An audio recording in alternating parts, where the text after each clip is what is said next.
The CEO's assistant looked down her nose at me, deliberately knocking a scalding cup of coffee onto my 80-page data report. "You cannot sit with us," she sneered loudly enough for the whole cafeteria to hear. "This area is for executives, not 33-year-old nobody analysts." I just smiled and calmly wiped my cheap blazer. Little did she know the 5-carat diamond ring in my purse cost more than her entire salary, and I was only working there undercover to evaluate the staff before my billionaire husband finalized his acquisition of the company. My name is Gemma, 33 years old, and this is the story of how I let arrogant people dig their own graves. Before I continue this story, let me know where you are watching from in the comments below. Hit like and subscribe if you have ever had to deal with toxic coworkers who severely underestimated who you really were. It was a Tuesday morning at Carmichael Tech, a mid-sized software firm in downtown Chicago that desperately tried to project an image of extreme wealth and cutting-edge innovation. The corporate cafeteria was a prime example of their misplaced priorities. It was an expansive room with floor-to-ceiling glass windows, brushed steel tables, and an expensive espresso bar that served artisanal lattes. I sat at a corner booth near the designated executive section. I was quietly reviewing the massive user data and risk assessment report I had spent the last 3 weeks compiling. My eyes were glued to the printed spreadsheets. I was so focused on identifying a series of alarming financial discrepancies hidden deep within the user acquisition metrics that I did not notice the shadow looming over my table until it was too late. A heavy ceramic mug slammed down onto the edge of my table. Before I could even look up, a wave of scalding hot caramel macchiato washed over my paperwork. The dark brown liquid completely soaked through the printed spreadsheets, ruining weeks of meticulously organized data, and splashed directly onto my lap, soaking into the fabric of my simple black Zara blazer. The heat stung my skin instantly. I gasped and pushed my chair back, the metal legs scraping loudly against the polished concrete floor. The sudden noise echoed through the entire cafeteria, causing dozens of conversations to stop abruptly. Every employee in the room turned to stare at me. I looked up and found myself face to face with Sloane. She was 29 years old and held the title of executive assistant to the CEO, but she walked around the office acting as if she owned the entire building. She wore a bright red designer dress that was just a little too tight and a pair of high heels that clicked loudly whenever she marched down the hallways to boss people around. Sloane was standing over my table with a satisfied, malicious smirk twisting her lips. She did not even try to pretend it was an accident. "You are in the wrong section," Gemma Sloane said. Her voice was artificially sweet, but projected loudly to ensure every single person in the cafeteria could hear her. "I told you last week that this seating area is strictly reserved for the board of directors and executive staff. You do not have the clearance to sit here. Grab your cheap little lunchbox and take your ruined papers out to the standard seating area by the trash cans. You are just a 33-year-old data analyst. Nobody here cares about your little spreadsheets. You are a nobody, and you need to learn your place." The cafeteria remained dead silent. People watched with wide eyes, expecting me to cry or run out of the room in shame. It was humiliating, of course. The hot coffee was sticky and uncomfortable against my skin, and the public degradation was specifically designed to break my spirit. But I did not cry. I did not yell. I simply stood there, pulling a napkin from the dispenser to calmly dab at the stains on my blazer. I kept my face entirely neutral, betraying absolutely zero emotion. If Sloane only knew the truth, she would be the one running out of the room in tears. Inside my plain, unbranded leather tote bag, resting on the chair next to me, sat a velvet box. Inside that box was a flawless, custom-designed 5-carat diamond engagement ring. I took it off every morning before walking into the Carmichael Tech building. I swapped my designer clothes for off-the-rack basics. I drove a sensible sedan instead of taking my Maybach. I did all of this to blend in, to fly completely under the radar. Because I was not just a senior data analyst struggling to make ends meet in Chicago. I was secretly married to Liam Kensington, the 36-year-old self-made billionaire and founder of Kensington Holdings, one of the most ruthless and powerful private equity firms in the country. Right at that exact moment, my phone vibrated in my jacket pocket. I did not need to pull it out to know who it was. Liam had texted me right on schedule, just like he did every morning. His text read, "Wife, how is that garbage company doing today? Have you found what you were looking for? Or have you decided if we should just buy them and gut the place yet?" I smiled internally. 2 years ago, I had applied for this job entirely on my own merit. I wanted to build my own artificial intelligence project from the ground up, relying on my own brain and my own hard work. Liam had begged me to just come work as an executive at his firm, but I valued my independence. Now the joke was on Carmichael Tech. They were currently drowning in massive amounts of debt, and their only hope for survival was a desperately needed buyout from my husband's investment fund. I was literally the undercover auditor deciding their fate. I held their entire future in my sticky coffee-stained hands. I had already discussed my suspicions with my 38-year-old brother-in-law, Trey. He is an African-American corporate lawyer renowned in Chicago for dismantling fraudulent companies piece by piece. Trey had advised me to stay patient, gather the hard data, and wait for them to expose their own corruption. I tossed the damp napkin onto the ruined pile of papers. I looked Sloane directly in the eyes.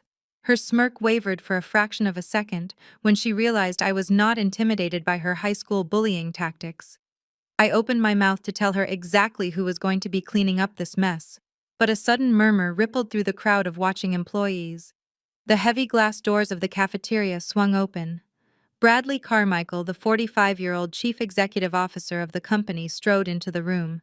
He wore a sharp, expensive gray suit and carried an air of absolute arrogance.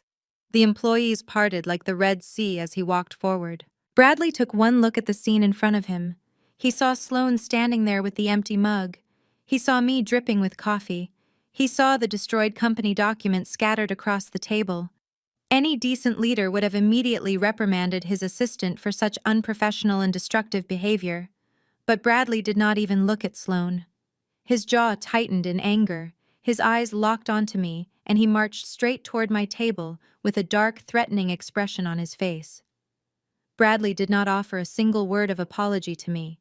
He did not reprimand his assistant for destroying company property or for harassing a dedicated staff member. Instead, he reached right past my shoulder and snatched the dripping stack of papers directly off the cafeteria table. Hot coffee splattered onto his polished Italian leather shoes, but he did not even flinch.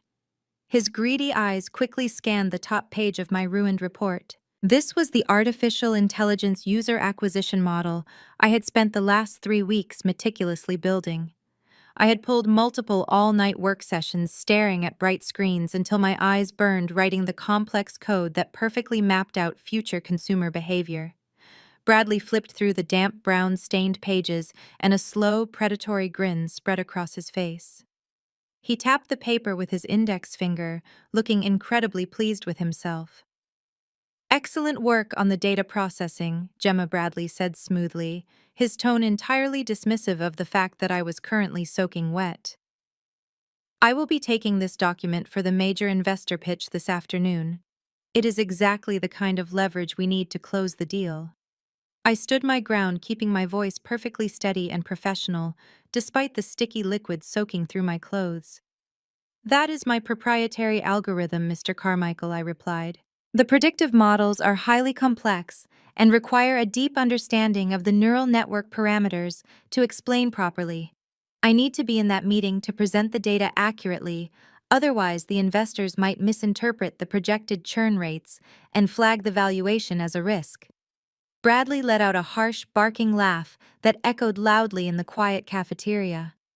Sloane giggled right on cue, stepping closer to her boss and crossing her arms over her chest. Bradley looked me up and down with blatant, undisguised disgust. He took in my coffee-stained lapels, my unbranded black skirt, and my sensible flat shoes. "You want to present to Kensington Holdings?" Bradley mocked, shaking his head. "Do not make me laugh. You look absolutely shabby. You dress like a discount mall employee. We are meeting with high society billionaires today, not entry-level coders. I need polished elite executives in that boardroom to project wealth and stability. You would completely embarrass this firm with your cheap aesthetic. Sloan will accompany me to manage the presentation instead. She actually knows how to represent corporate luxury. Sloan practically beamed with pride, flipping her perfectly styled blonde hair over her shoulder. She shot me a look of pure, venomous triumph. "Do not worry about a thing, Gemma," she chimed in, her voice dripping with fake sympathy. "I will make sure to read your little charts very clearly for the rich men. Just focus on cleaning up your pathetic mess here before Human Resources writes you up for being a workplace distraction." Bradley did not even bother to look at me again. He turned on his heel and marched out of the cafeteria, clutching my hard work tightly in his hands. Sloan followed closely behind him, her designer heels clicking a steady, arrogant rhythm of unearned victory against the concrete floor. I watched them walk away, and it took every single ounce of self-control I possessed not to burst into hysterical laughter right there. They truly thought they had just put me in my place. They thought they had secured a massive career-defining victory. I slowly walked back to my desk in the analytics department, ignoring the pitying stares of my coworkers along the way. 2 years ago, I had applied for this position entirely on my own merit. Liam had offered me a customized corner office at his massive private equity firm, complete with a six-figure salary and a dedicated team of analysts at my disposal. But I had firmly refused his backing. I wanted to build this artificial intelligence project independently. I wanted to prove that my brain was my greatest asset, not my marriage certificate. Carmichael Tech had seemed like the perfect sandbox for my ambitions, a struggling mid-level software firm where I could quietly develop my algorithms without intense corporate scrutiny. Now the irony of the situation was almost too delicious to handle. I knew exactly how bad things really were behind the sleek glass doors of this corporate building. Carmichael Tech was drowning in a sea of toxic debt. Their cash burn rate was astronomical, and their core product development had stalled months ago. Their only lifeline, their single desperate hope for avoiding total bankruptcy, was a complete buyout from Kensington Holdings. Bradley was literally stealing my brainpower to go sell it directly to my own husband. He was going to stand in a luxury boardroom wearing his expensive suit and try to convince Liam Kensington to buy a tech algorithm that Liam's wife had coded on their living room couch. It was the kind of poetic justice that money simply could not buy. I reached my small cubicle and sat down in my cheap ergonomic chair. The fabric of my blazer was ruined, but I completely ignored the discomfort. I opened my laptop and cracked my knuckles. If Bradley wanted to play a high-stakes game of corporate espionage and intellectual property theft, I was more than happy to deal the cards. Because of my senior clearance in the data analytics department, I had backdoor access to the raw server databases. I did not just see the polished numbers the executive team showed to the public. I saw the raw, unfiltered source code. I saw the actual financial transactions, the user retention logs, and the hidden server maintenance costs. I decided to run a deep diagnostic sweep on the revenue projections Bradley had just stolen from me. I wanted to see exactly how he planned to integrate my artificial intelligence model into the company's inflated valuation pitch. My fingers flew across the keyboard, bypassing the standard security firewalls with a few lines of custom code I had written myself. I opened the master financial ledger and cross-referenced it with the user acquisition metrics I had generated last night. The progress bar on my screen blinked rapidly as the system processed millions of internal data points. Then the final results populated on my monitor. I leaned forward, my eyes narrowing at the glowing red text on the screen. The numbers were completely wrong. They did not match the organic growth charts at all. I ran the diagnostic a second time, carefully tracing the origin of the massive discrepancies. My breath caught in my throat. This was not a simple accounting error or a miscalculated projection.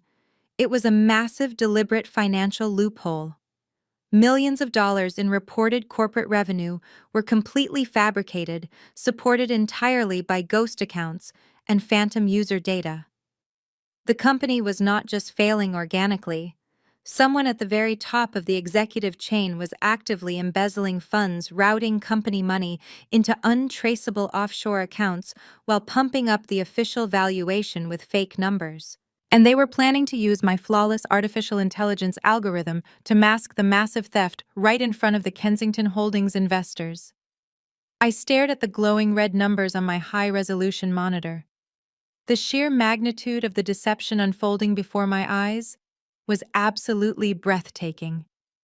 Bradley Carmichael was not simply an arrogant executive with a superiority complex. He was a corporate criminal actively orchestrating a massive financial illusion.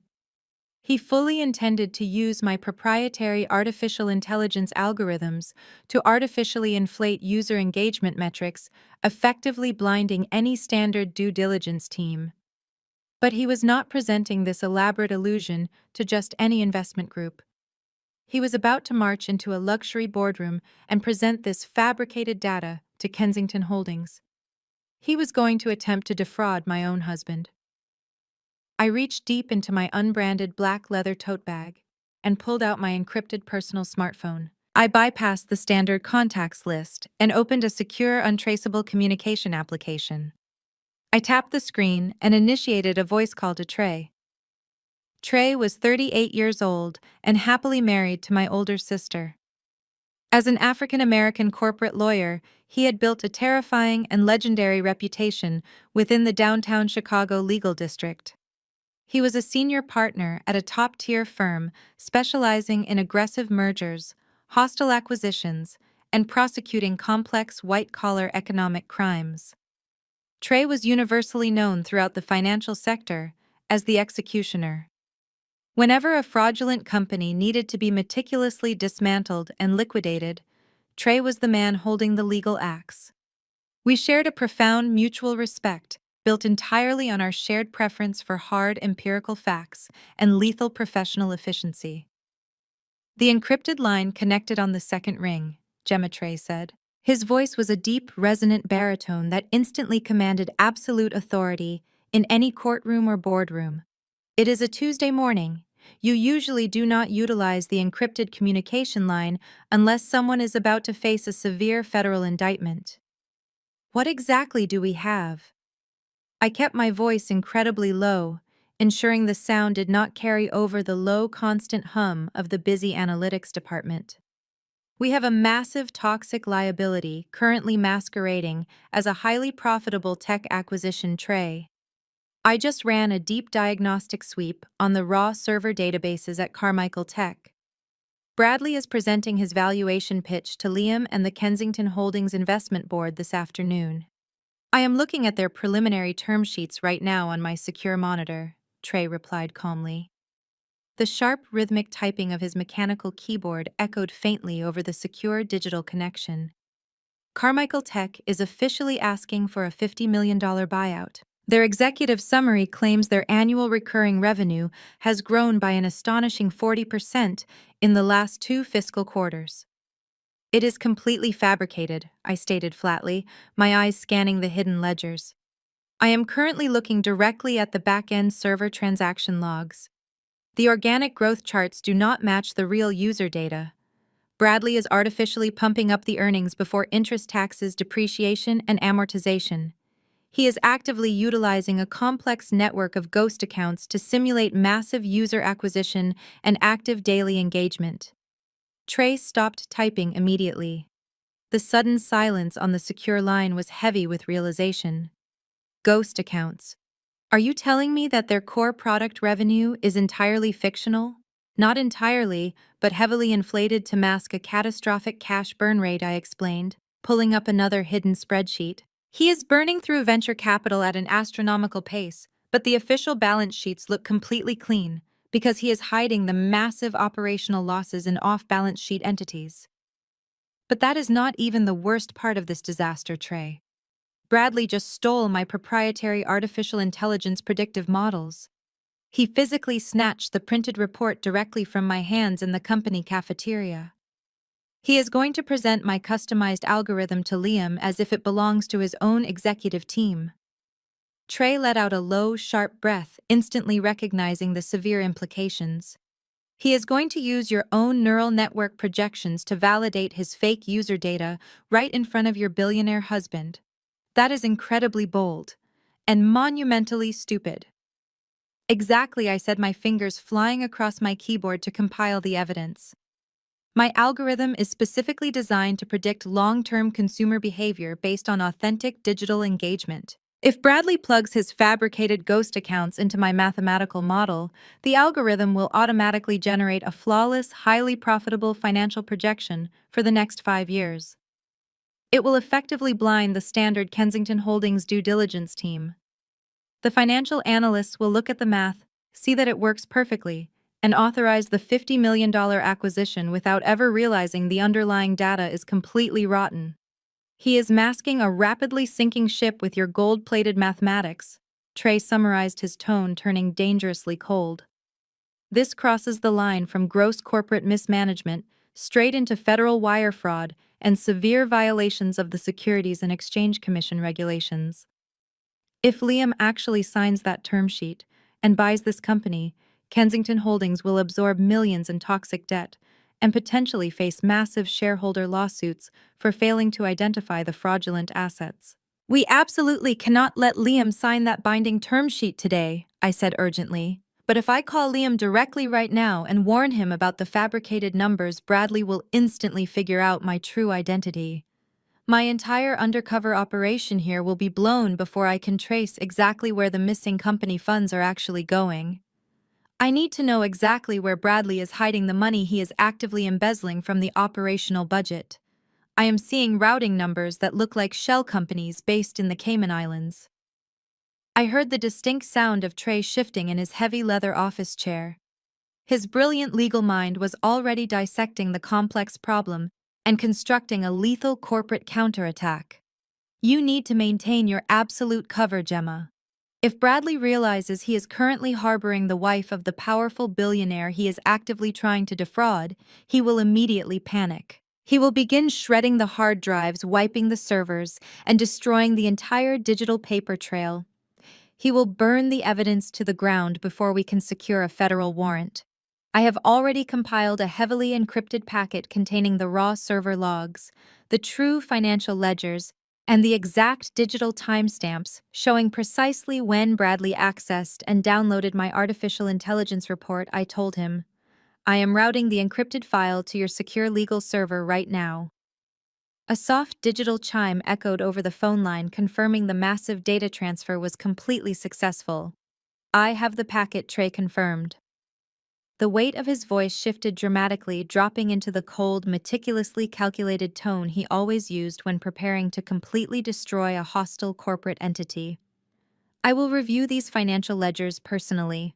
We are going to build a watertight, indisputable legal case that Bradley Carmichael cannot possibly escape. We need irrefutable proof of the offshore embezzlement to trigger an immediate federal law enforcement intervention. What exactly do you want me to do about the crucial presentation this afternoon? I asked, watching the digital clock on my computer monitor tick dangerously closer to the afternoon meeting. Sloan and Bradley are marching into that luxury boardroom genuinely thinking they have already won the lottery.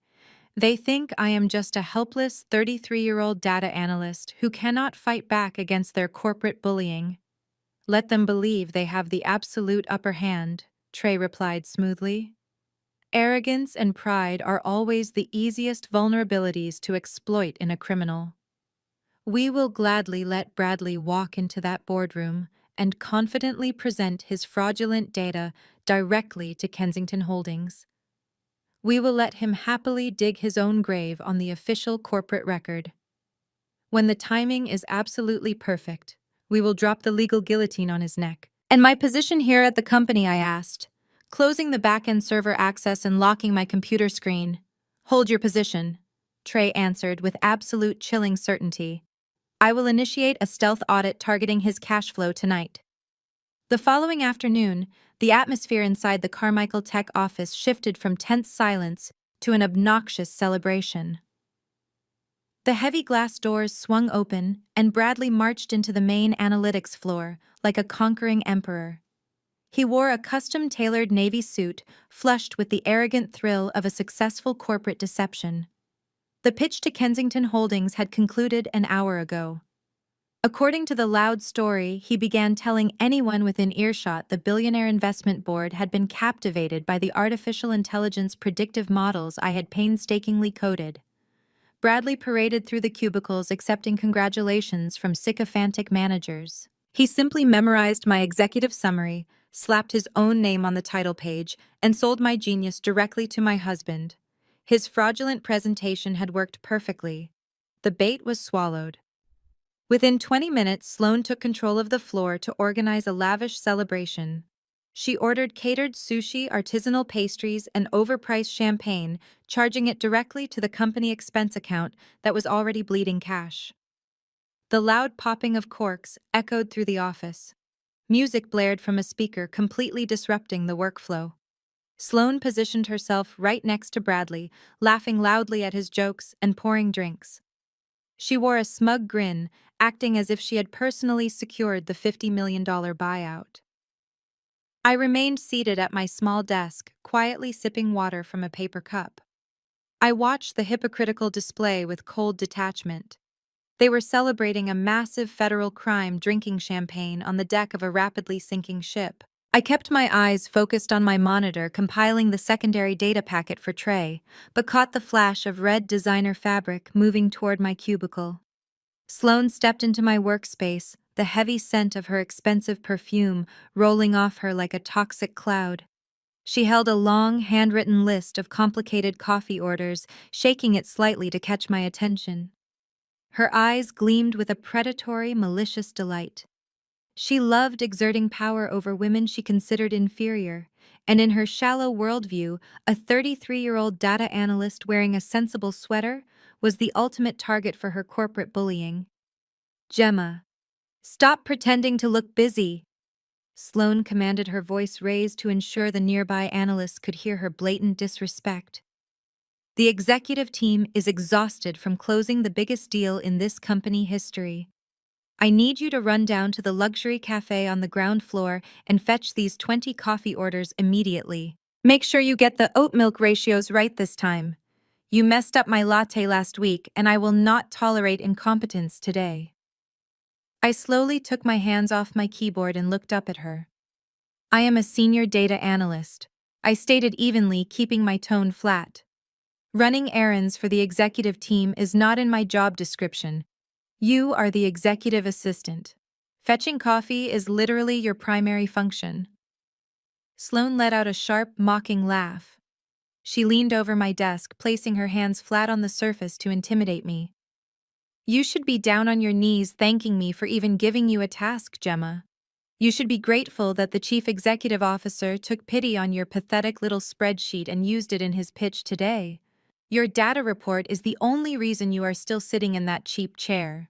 If Bradley had not made your boring numbers look impressive, you would have been fired during the mass layoffs last month.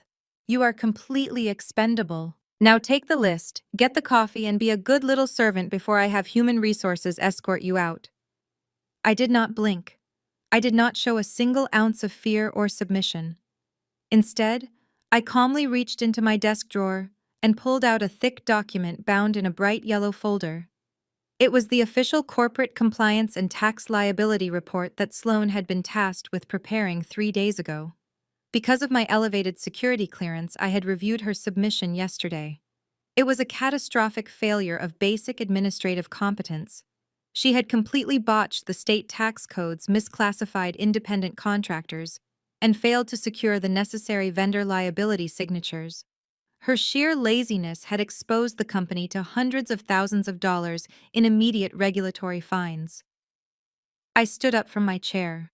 I bypassed her completely, walking with measured, deliberate steps straight toward the center of the office where the celebration was hitting its peak. The loud chatter began to die down as people noticed my approach.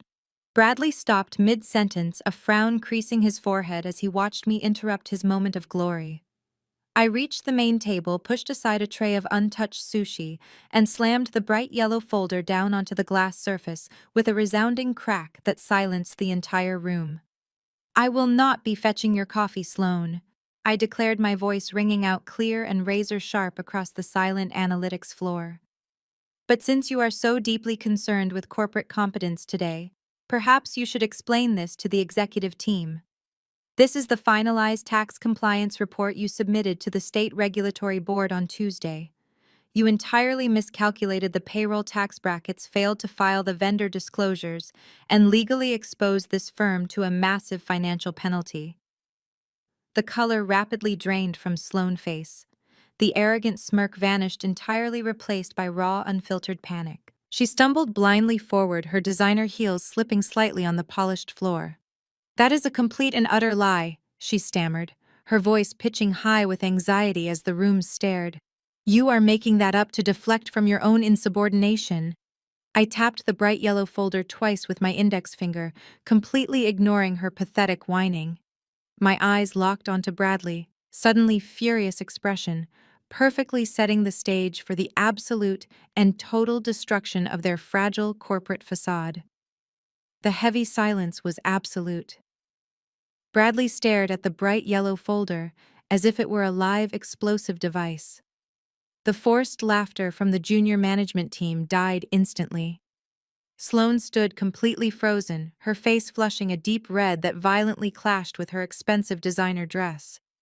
She opened her mouth to defend herself, but no words came out. The undeniable proof of her sheer incompetence was sitting right there in front of the entire executive staff, exposing the company to severe regulatory fines.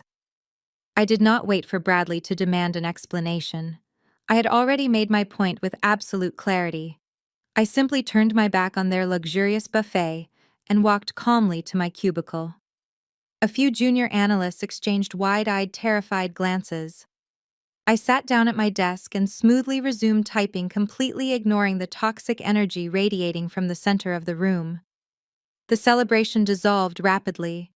Bradley snatched the folder and stormed off toward the executive suites, his face like thunder. Sloane was left standing alone amid the melting ice sculptures. She was visibly trembling with a rage so potent it seemed to vibrate through the air. She glared in my direction, her eyes promising absolute retribution. People like Sloane never accepted defeat gracefully. They operated entirely on petty vengeance. I just needed to wait and watch her make her next fatal error. The office slowly returned to its regular rhythm, but the underlying tension remained thick. An hour passed in relative silence. I kept my dual monitors busy with complex data queries, finalizing the encrypted evidence packets for Trey. Out of my peripheral vision, I noticed Sloane pacing near the break room. She was heavily agitated, furiously texting on her smartphone, pacing back and forth like a caged animal. Then I saw her shift her attention toward the junior intern workstations. The interns had all been dismissed early, leaving their computers temporarily unattended in sleep mode. Sloane checked her surroundings, ensuring the senior managers were securely locked in their respective offices. She did not realize my desk offered a perfect reflection of that specific row through the conference room glass partition. I watched her slip into the empty workstation of a young data entry clerk. She leaned over the desk, her manicured fingers moving quickly across the keyboard. She was frantically searching the shared network drive for something specific. She clicked a few times, executed a deletion command, and hastily stepped back. She smoothed down her red dress, took a deep breath to compose her features into a mask of innocence, and walked away as if nothing had happened. I immediately pulled up the internal network access logs on my secondary screen. A small, crucial client retention database had just been permanently deleted. It was highly sensitive demographic information belonging to one of the few legitimate retail clients Carmichael Tech still possessed. 10 minutes later, a piercing theatrical shriek echoed across the analytics floor. Sloane came rushing out of the junior analyst sector, clutching her company tablet to her chest. Her face was twisted into a mask of pure manufactured panic. She sprinted directly toward the executive corridor, causing maximum disruption. "The server is compromised," Sloane screamed, her voice echoing sharply. "The retail client database has been wiped clean. Someone has deliberately deleted the core retention files." Analysts popped their heads over their cubicles in alarm. Managers stepped out of their offices. Bradley emerged from his corner suite, his face dark with severe irritation at the sudden chaos. He marched onto the floor, demanding an immediate explanation. Sloane practically threw herself at him, acting entirely distraught. Then she pointed a trembling finger directly at my desk. It was her. Sloane accused loudly, ensuring every employee heard her venomous words. Gemma did it. I just saw her walking away from the intern sector 2 minutes ago. She logged into the junior terminals to wipe the client data. She is trying to sabotage the firm. She is trying to ruin the Kensington Holdings acquisition because she is insanely jealous that you took her report and secured the deal without her. A collective gasp went up from the junior staff. It was an incredibly reckless lie. A vile frame-up executed with all the grace of a high school drama queen. Sloane was projecting her own deep-seated insecurities onto me, using my earlier defiance as the perfect motive for corporate sabotage. I did not jump out of my chair. I simply clasped my hands together on my desk and looked straight at Bradley. I was a senior data analyst with a pristine employment record. The idea that I would delete a minor retail file out of petty jealousy was completely absurd. Any competent executive would have instantly demanded server logs and verification before entertaining such a wild accusation. But Bradley Carmichael was a desperate fraudster who needed a convenient scapegoat. Bradley stared at me, his eyes cold and calculating. He knew Sloane was lying to cover her own damaged ego and retaliate for the tax report incident. But he also recognized a golden opportunity to exert absolute control over the employee who had dared to challenge his authority in public. He needed to crush my spirit and ensure I remained totally silent about the artificial intelligence algorithms he had stolen from me earlier that day. Gemma, he barked, his voice laced with heavy menace. Get up.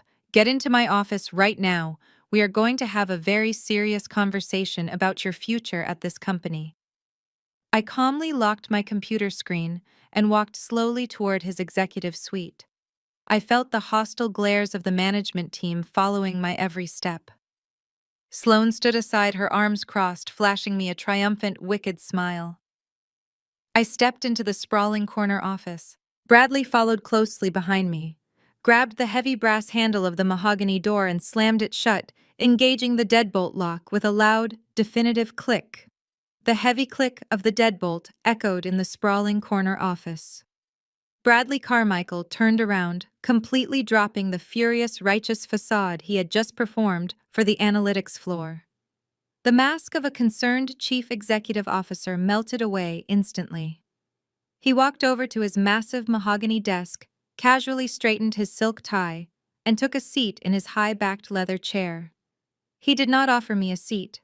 He wanted me standing, physically positioned as a subordinate, while he exerted his corporate authority over me. I stood perfectly still in the center of the plush carpet, maintaining direct eye contact. I expected him to launch into a tirade about the deleted retail client database to demand a confession for a crime I did not commit. Instead, Bradley let out a low, cynical chuckle. He reached into his suit pocket, pulled out a silver pen, and began tapping it rhythmically against his glass desk. You and I both know you did not delete that file, Gemma, Bradley stated, his voice completely devoid of the outrage he had projected outside. I know exactly what Sloane did. She is careless, overly emotional, and highly reactive. But her little temper tantrum provided me with the perfect pretext to get you behind closed doors without arousing any suspicion from the Human Resources Department. I kept my expression entirely neutral, though my mind was actively analyzing every single word he spoke. So, the deleted data is entirely irrelevant to you, I replied evenly. You are perfectly willing to let your executive assistant sabotage company assets just to fabricate an excuse to isolate me in your office. Bradley waved his hand dismissively as if swatting away a fly. A minor retail file is completely meaningless compared to the $50 million acquisition deal currently sitting on the table with Kensington Holdings. That is the only thing that matters today, Gemma. But we have a slight administrative hurdle, and you are going to help me clear it right now. He opened a locked desk drawer and pulled out a thick stack of legal documents. I recognized the dense, heavy formatting immediately. It was a comprehensive intellectual property transfer agreement, bundled together with an incredibly aggressive non-disclosure contract. The investment board at Kensington Holdings was absolutely mesmerized by the artificial intelligence predictive models I presented to them this afternoon. Bradley continued, his eyes gleaming with a predatory, desperate greed. The algorithm you coded is brilliant. It flawlessly mapped out user acquisition in a way that completely blinded their financial analysts to our severe operational deficits. However, their due diligence team will eventually require the official copyright registration for the underlying code before they actually wire the acquisition funds into my accounts. I crossed my arms over my chest, holding my ground. I own the copyright to that base algorithm, I reminded him, making sure my tone was unwavering. I developed the core neural network entirely on my own personal time, utilizing my own equipment months before I ever integrated it into your company's servers to streamline the workflow. My employment contract clearly stipulates that pre-existing intellectual property remains solely mine. Bradley smiled, and it was a cold reptilian expression that sent a chill through the room. That is exactly the administrative hurdle I mentioned. You are going to sign over 100% of the copyright for that artificial intelligence model today. And you are going to transfer the legal ownership directly to Sloan. I stared at him, letting the sheer breathtaking audacity of his demand hang in the silent room. You want me to hand over a multi-million-dollar artificial intelligence algorithm to an executive assistant who cannot even file a basic state tax report properly? Bradley stood up forcefully, leaning his palms flat against his desk, deliberately invading my space. Sloan is much more than an assistant, he said, his voice dropping an octave into a low growl. She is a vital part of my personal and professional future. When Kensington Holdings buys this company, I am ensuring she receives a massive payout as a key technical developer. It is a mutually beneficial arrangement for us. You are simply the convenient stepping stone we need to achieve our financial goals. He was openly admitting to corporate fraud and brazenly confirming that Sloan was his secret mistress. He planned to launder a massive portion of the buyout money directly into her pockets by falsely crediting her with my genius. It was a textbook embezzlement strategy, utterly transparent and incredibly pathetic. And exactly why would I ever agree to surrender my intellectual property to your mistress? I asked, my voice steady and completely unafraid of his posturing. Because I have the absolute power to completely destroy your life. Bradley threatened, his face flushing dark red with anger at my defiant, disrespectful tone. If you do not sign these papers, I will officially terminate you for gross corporate sabotage. I will use the deleted client database as hard, irrefutable evidence. I will press civil charges and drag you through years of bankrupting litigation until you have nothing left. But that is just the very beginning. I am a highly connected executive in this city. I play golf with the board members of every major tech firm in Chicago. I will place you on a permanent industry-wide blacklist. I will personally ensure that your professional reputation is so thoroughly toxic that you will never work in data analytics again. You will be a 33-year-old unemployable failure. He walked around the desk and closed the distance between us. He truly thought he held all the cards. He thought he was intimidating a helpless middle-class worker who desperately needed her paycheck to survive. He had absolutely no idea that my African-American brother-in-law, Trey, was a lethal corporate lawyer, currently building an airtight federal case against him. He had absolutely no idea that the billionaire CEO of Kensington Holdings, the powerful man he was desperately trying to defraud, shared my bed every single night.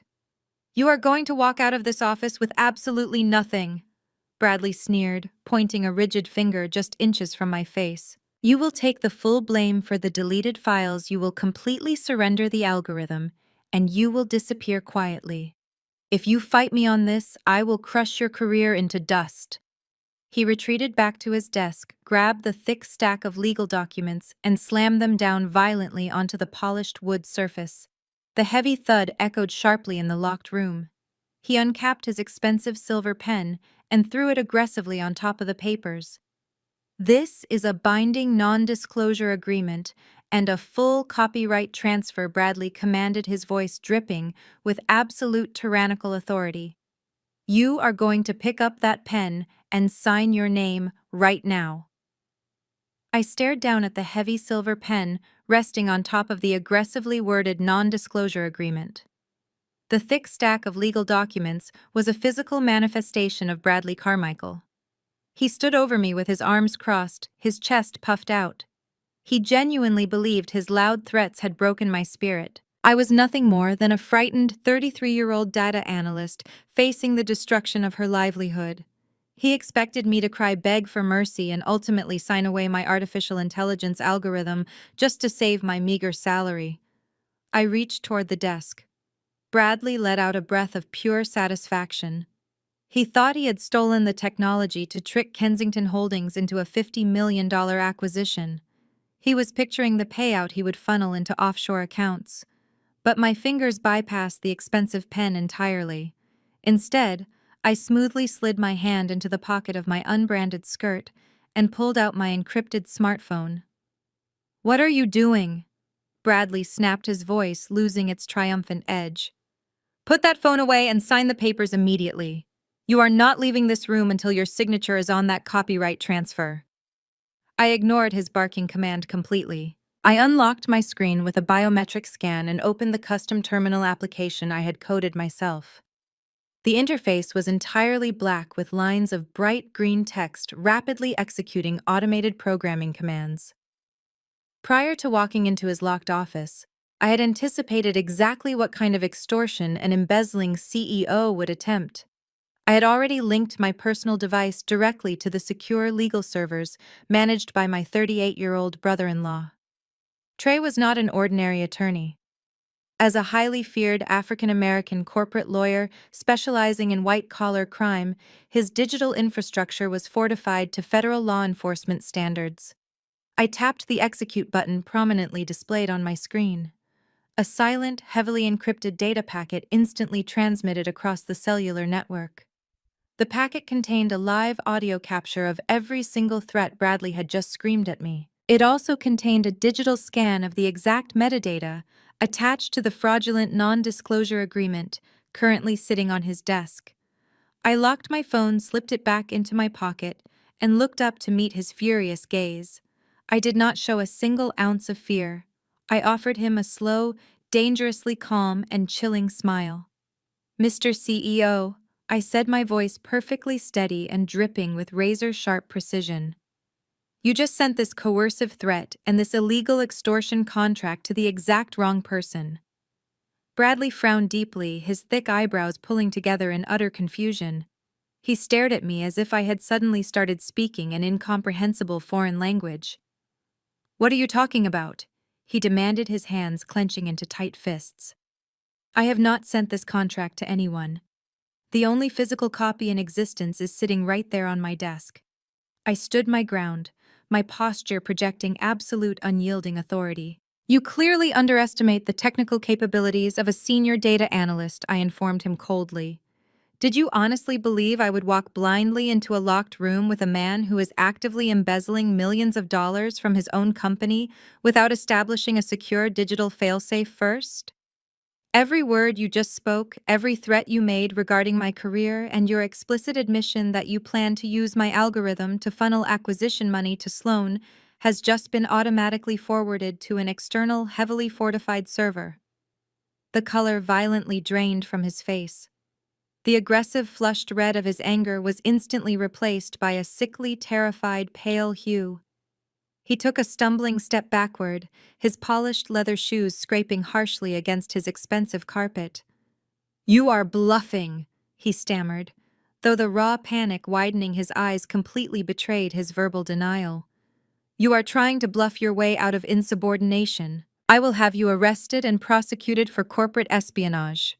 "You are in absolutely no position to arrest anyone," I countered smoothly, taking a deliberate step forward to reclaim the physical space he had just abandoned. "The secure server currently receiving your audio confession belongs to a senior partner at one of the most ruthless corporate law firms in downtown Chicago. My legal representation now possesses irrefutable recorded evidence of you attempting to extort an employee to facilitate federal wire fraud. If you so much as breathe in the direction of my intellectual property again, my lawyer will deliver that audio file directly to the Securities and Exchange Commission before you can even finish packing your briefcase." Bradley stared at me, his chest heaving heavily as he struggled to process the monumental legal jeopardy he had just willingly walked into. The sheer arrogance that had defined his entire career was crumbling into dust right in front of my eyes. He had tried to bully a subordinate and had inadvertently handed a loaded gun to a legal executioner. His shock rapidly mutated into a blinding, irrational rage. The veins in his neck bulged dangerously against his tight silk collar. He lunged forward, slamming both of his heavy fists down onto his glass desk with enough force to make the heavy wood frame shudder violently. The silver pen rattled loudly and rolled onto the floor. He reached blindly for the communication intercom on his desk, smashing his hand against the emergency button that connected directly to the building's security headquarters. "Security, get a full extraction team up to the executive suite right now," Bradley roared into the microphone, his voice completely raw and unhinged with sheer desperation. He ripped his finger off the button and glared at me, his eyes wide and manic with unchecked fury. He pointed a trembling finger directly at my face, completely losing whatever remained of his professional sanity. "I will destroy you!" he screamed, the harsh sound echoing violently off the walls of his locked office. The morning sun cast long, harsh shadows across the open concept analytics floor at Carmichael Tech. I arrived at my desk at precisely 8 o'clock, carrying a single cup of black tea and wearing a gray wool sweater that cost less than $50. The tension in the air was thick enough to suffocate a person. Nobody was speaking. Keyboards clattered with nervous, erratic energy. I logged into my dual monitors and checked the encrypted background processes I had left running overnight. Everything was perfectly in place. Trey was systematically tearing through Bradley Carmichael's offshore financial routing numbers. I just needed to sit quietly and play my part in this corporate theater. At exactly 9:15, the heavy glass doors of the executive suite swung open so violently that they slammed against the doorstops. Sloane marched out onto the floor. She was wearing a blindingly bright yellow designer suit today, clearly dressing to command absolute attention. She clutched a sleek silver tablet in her hands, her knuckles turning white. She did not walk to her desk. Instead, she stood directly in the center of the room and cleared her throat loudly. "Attention, everyone!" Sloane announced, her voice carrying a sharp manufactured edge of panic that immediately silenced the entire room. "We have just received catastrophic news from our financial partners. The company has officially lost our largest retail client account. A contract worth a minimum of $2 million in annual recurring revenue has just been permanently terminated." A collective gasp rippled through the rows of cubicles. Junior analysts looked at each other with wide, terrified eyes, instantly calculating how this massive financial loss would impact the upcoming payroll. Whispers broke out like wildfire. $2 million was a fatal blow to a mid-sized software firm already drowning in toxic debt. I kept my face entirely impassive. I knew exactly why that specific account was gone. It was directly tied to the demographic retention database that Sloane had maliciously deleted from the intern server yesterday afternoon. She had deliberately caused a massive breach of contract, and now they were going to weaponize that failure. Right on cue, Bradley emerged from his corner office. He looked completely unhinged. His usually immaculate hair was slightly disheveled, and his expensive suit jacket was unbuttoned. He marched onto the main floor and stood beside his assistant. He raised his hands, demanding absolute silence from his terrified employees. "I want every single person in this building to gather around the central presentation area right now," Bradley ordered, his voice booming with tyrannical authority. "Drop whatever you are doing. We are having an emergency all-hands meeting immediately." Dozens of employees nervously shuffled out of their cubicles and formed a tight, anxious semicircle around the executive management team. I remained seated in my cheap ergonomic chair for an extra 10 seconds, deliberately refusing to rush to his command, before finally standing up and joining the back of the crowd. Bradley paced back and forth in front of the large digital presentation board. He glared at the assembled staff, building the dramatic tension before fixing his cold, venomous eyes directly on me. "We are facing a severe corporate crisis today," Bradley began, pointing a rigid finger at the crowd. "And this crisis was not caused by market fluctuations or competitor advancements. It was caused by deliberate malicious and criminal sabotage from within our own ranks. We have a traitor standing right here in this room." The crowd shifted uncomfortably, murmuring in shock.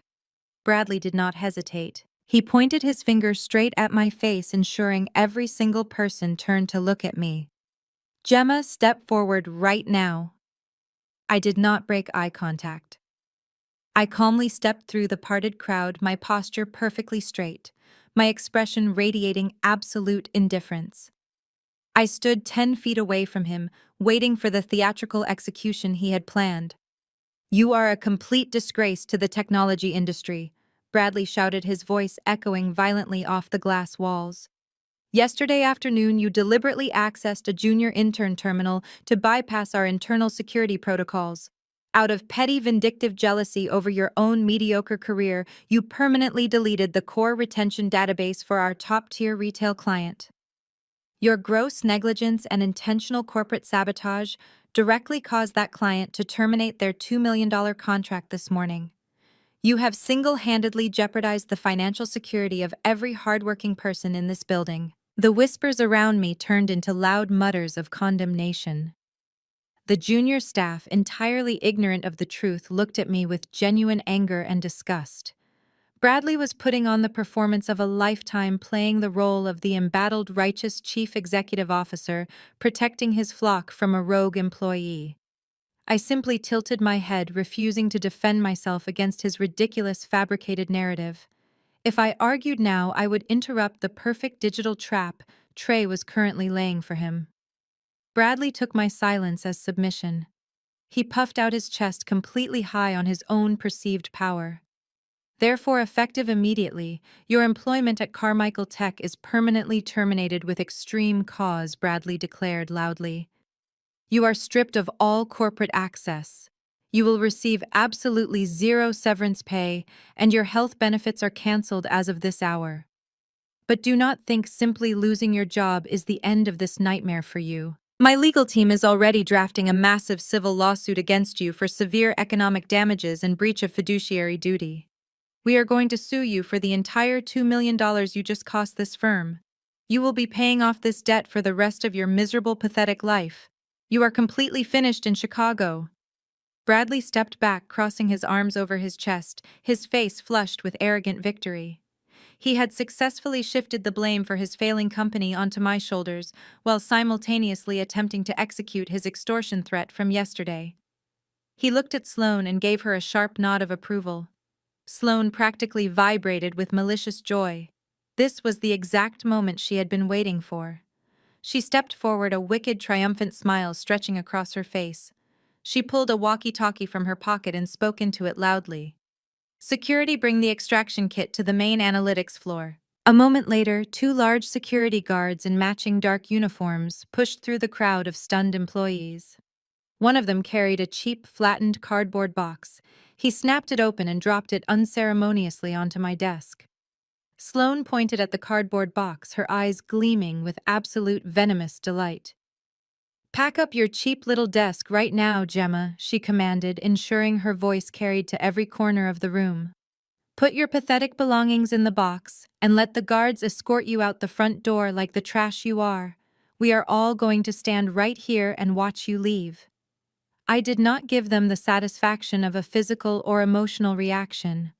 I walked measuredly toward my cubicle, completely ignoring the heavy, intimidating footsteps of the 2 large security guards flanking my every move. The cheap cardboard box sat squarely in the middle of my desk, looking remarkably pathetic against the expensive ergonomic keyboard I had purchased with my own funds.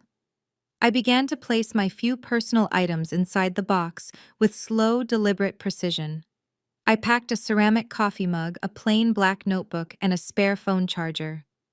I had purposefully left this workspace barren of any personal photographs or identifying markers from the very first day I was hired. I had absolutely no pictures of Liam on display, no hints of my actual luxurious life outside these glass corporate walls. My absolute unwavering calmness seemed to irritate the executive team more than any hysterical breakdown ever could.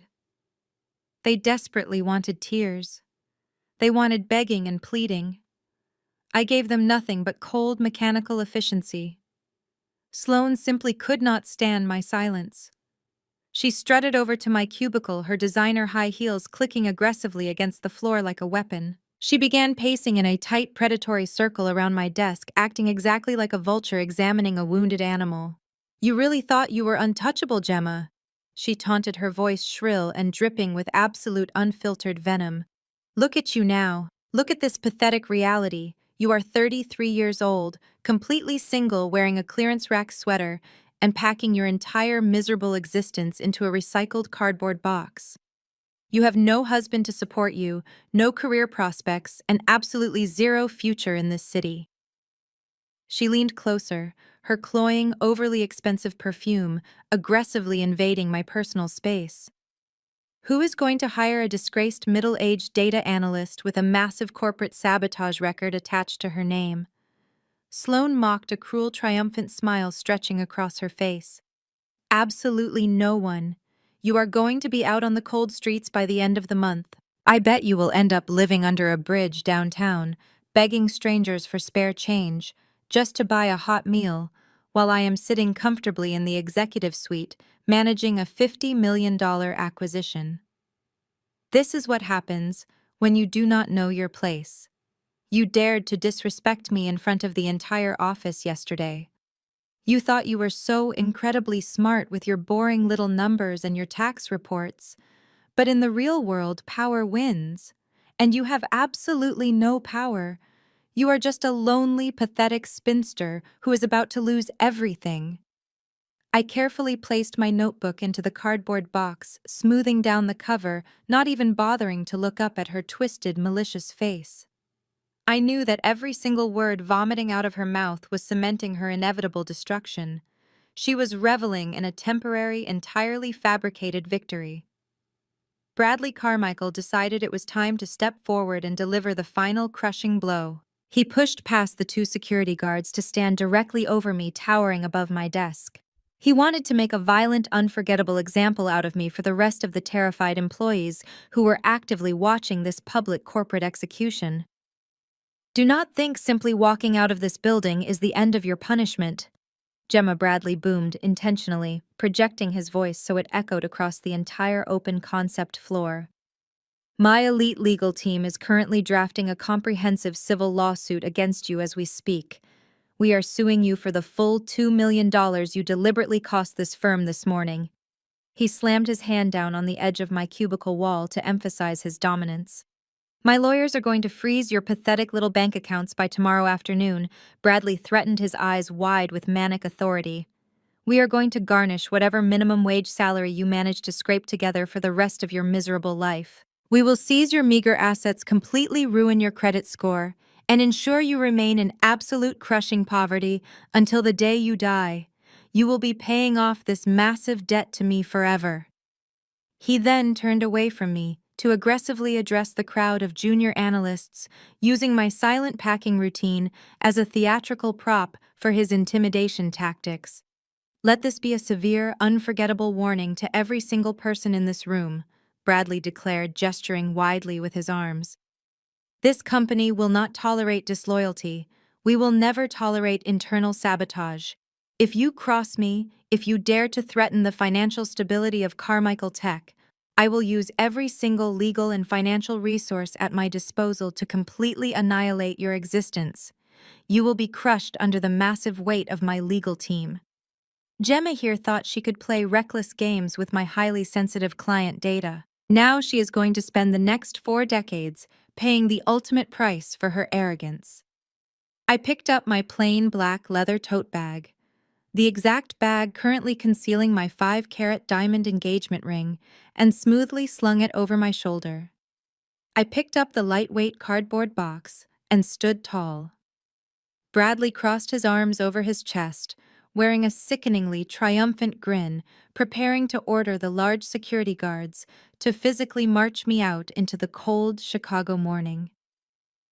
But before the security personnel could even take a single step toward me, a deafening violent crash echoed through the entire room. The massive heavy glass double doors at the main entrance of the analytics floor were thrown open with such immense explosive force that they slammed fiercely against the reinforced walls. The sound was like a physical strike, instantly silencing Bradley and causing every single person in the crowded room to freeze in absolute shock. A man stepped right through the threshold. He was a tall, powerfully built African-American man, possessing an aura of such intense, overwhelming authority that the air in the room seemed to physically drop in temperature.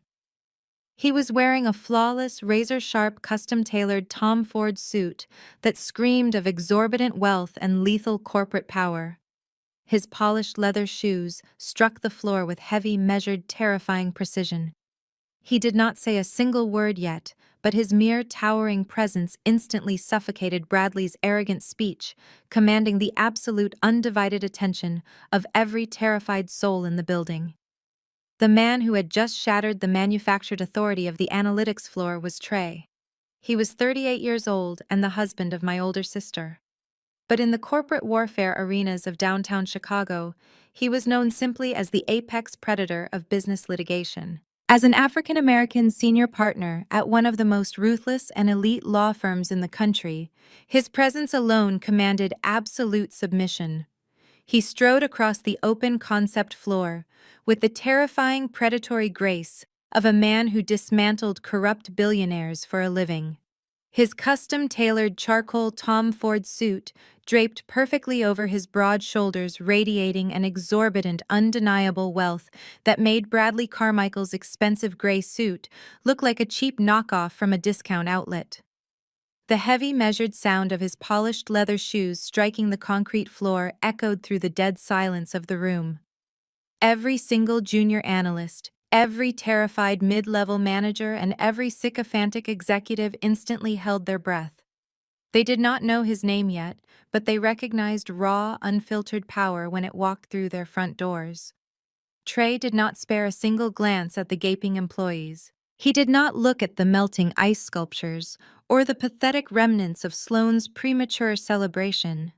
His piercing, dark eyes were locked entirely on the two large security guards who were currently flanking my desk. He closed the distance in a matter of seconds, bypassing the stunned crowd with effortless dominance. He came to a halt directly between me and the guards, physically shielding my body with his towering frame. The sudden shift in the atmospheric pressure of the room was palpable. Trey slowly unbuttoned his suit jacket with one hand, a gesture of casual, terrifying confidence, while his other hand held a thick, densely packed manila envelope. He turned his head infinitesimally toward the security guard on my left. His voice, when he finally spoke, was a deep, resonant baritone that carried the chilling weight of a federal judge issuing a life sentence. If you so much as exhale too heavily in the direction of my client, let alone place a single finger on her physical person or her personal property, I will personally ensure that you are served with a catastrophic civil lawsuit before your shift ends today. Trey delivered the warning with zero emotion, his tone as cold and hard as solid titanium. I will sue you for unlawful detainment, attempted battery, and tortious interference. I will drain your personal bank accounts, seize your assets, and bury you under so much legal debt that your grandchildren will be paying off my legal fees. Step away from her desk immediately. The two security guards who just minutes ago had been eagerly following Sloane's malicious orders physically recoiled, all the aggressive, intimidating bravado completely drained from their bodies. They looked at Trey, saw the lethal, uncompromising certainty burning in his eyes, and instantly realized they were standing in the middle of a corporate war zone they were entirely unequipped to handle.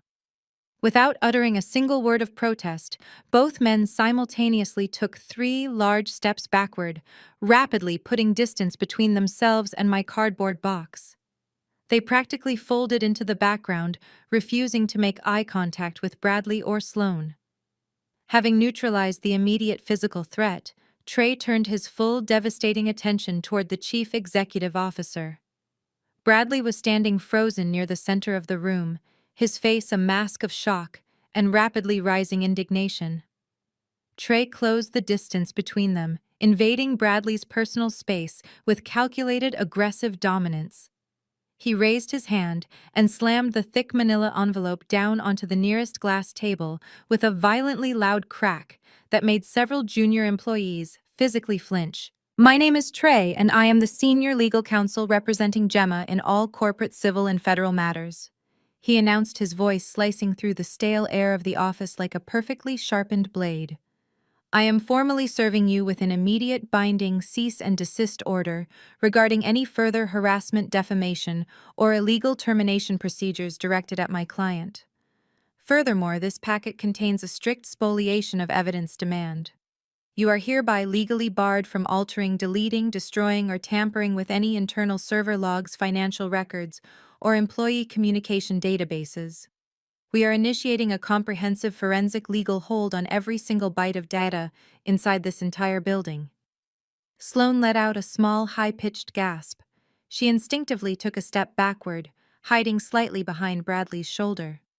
The mere mention of a forensic legal hold and the preservation of server logs had instantly triggered her sheer panic. She knew her malicious deletion of the retail client database earlier that morning would be easily uncovered by a professional digital audit.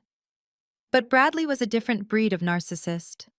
He was a man who had survived his entire career by bullying his subordinates and faking his financial success. He had spent years ruling this failing tech company with an iron fist, and his fragile, inflated ego simply could not process the fact that someone was openly defying him on his own analytics floor.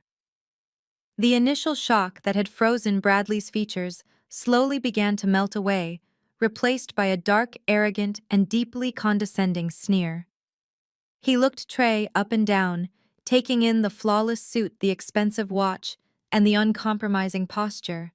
But instead of recognizing the lethal corporate threat standing right in front of him, Bradley's innate superiority complex blinded him completely. He falsely assumed that because I was merely a 33-year-old data analyst wearing a clearance rack sweater, I could not possibly afford top-tier legal representation.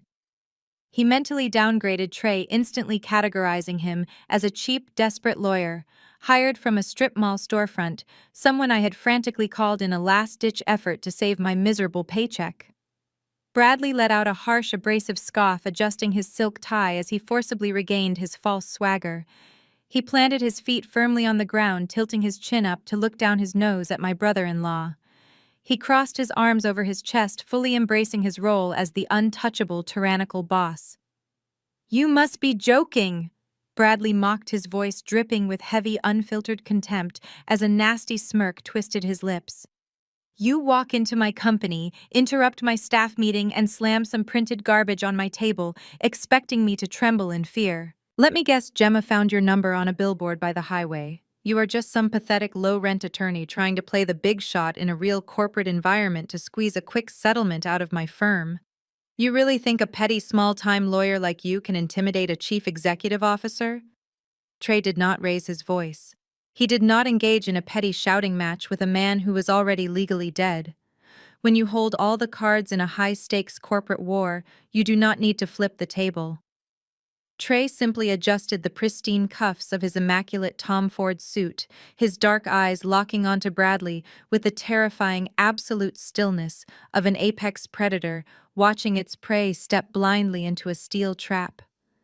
The silence in the room stretched out thick and suffocating as the chief executive officer's arrogant laughter completely died in his throat. Trey took one slow, deliberate step forward, utterly invading Bradley's personal space with calculated physical dominance.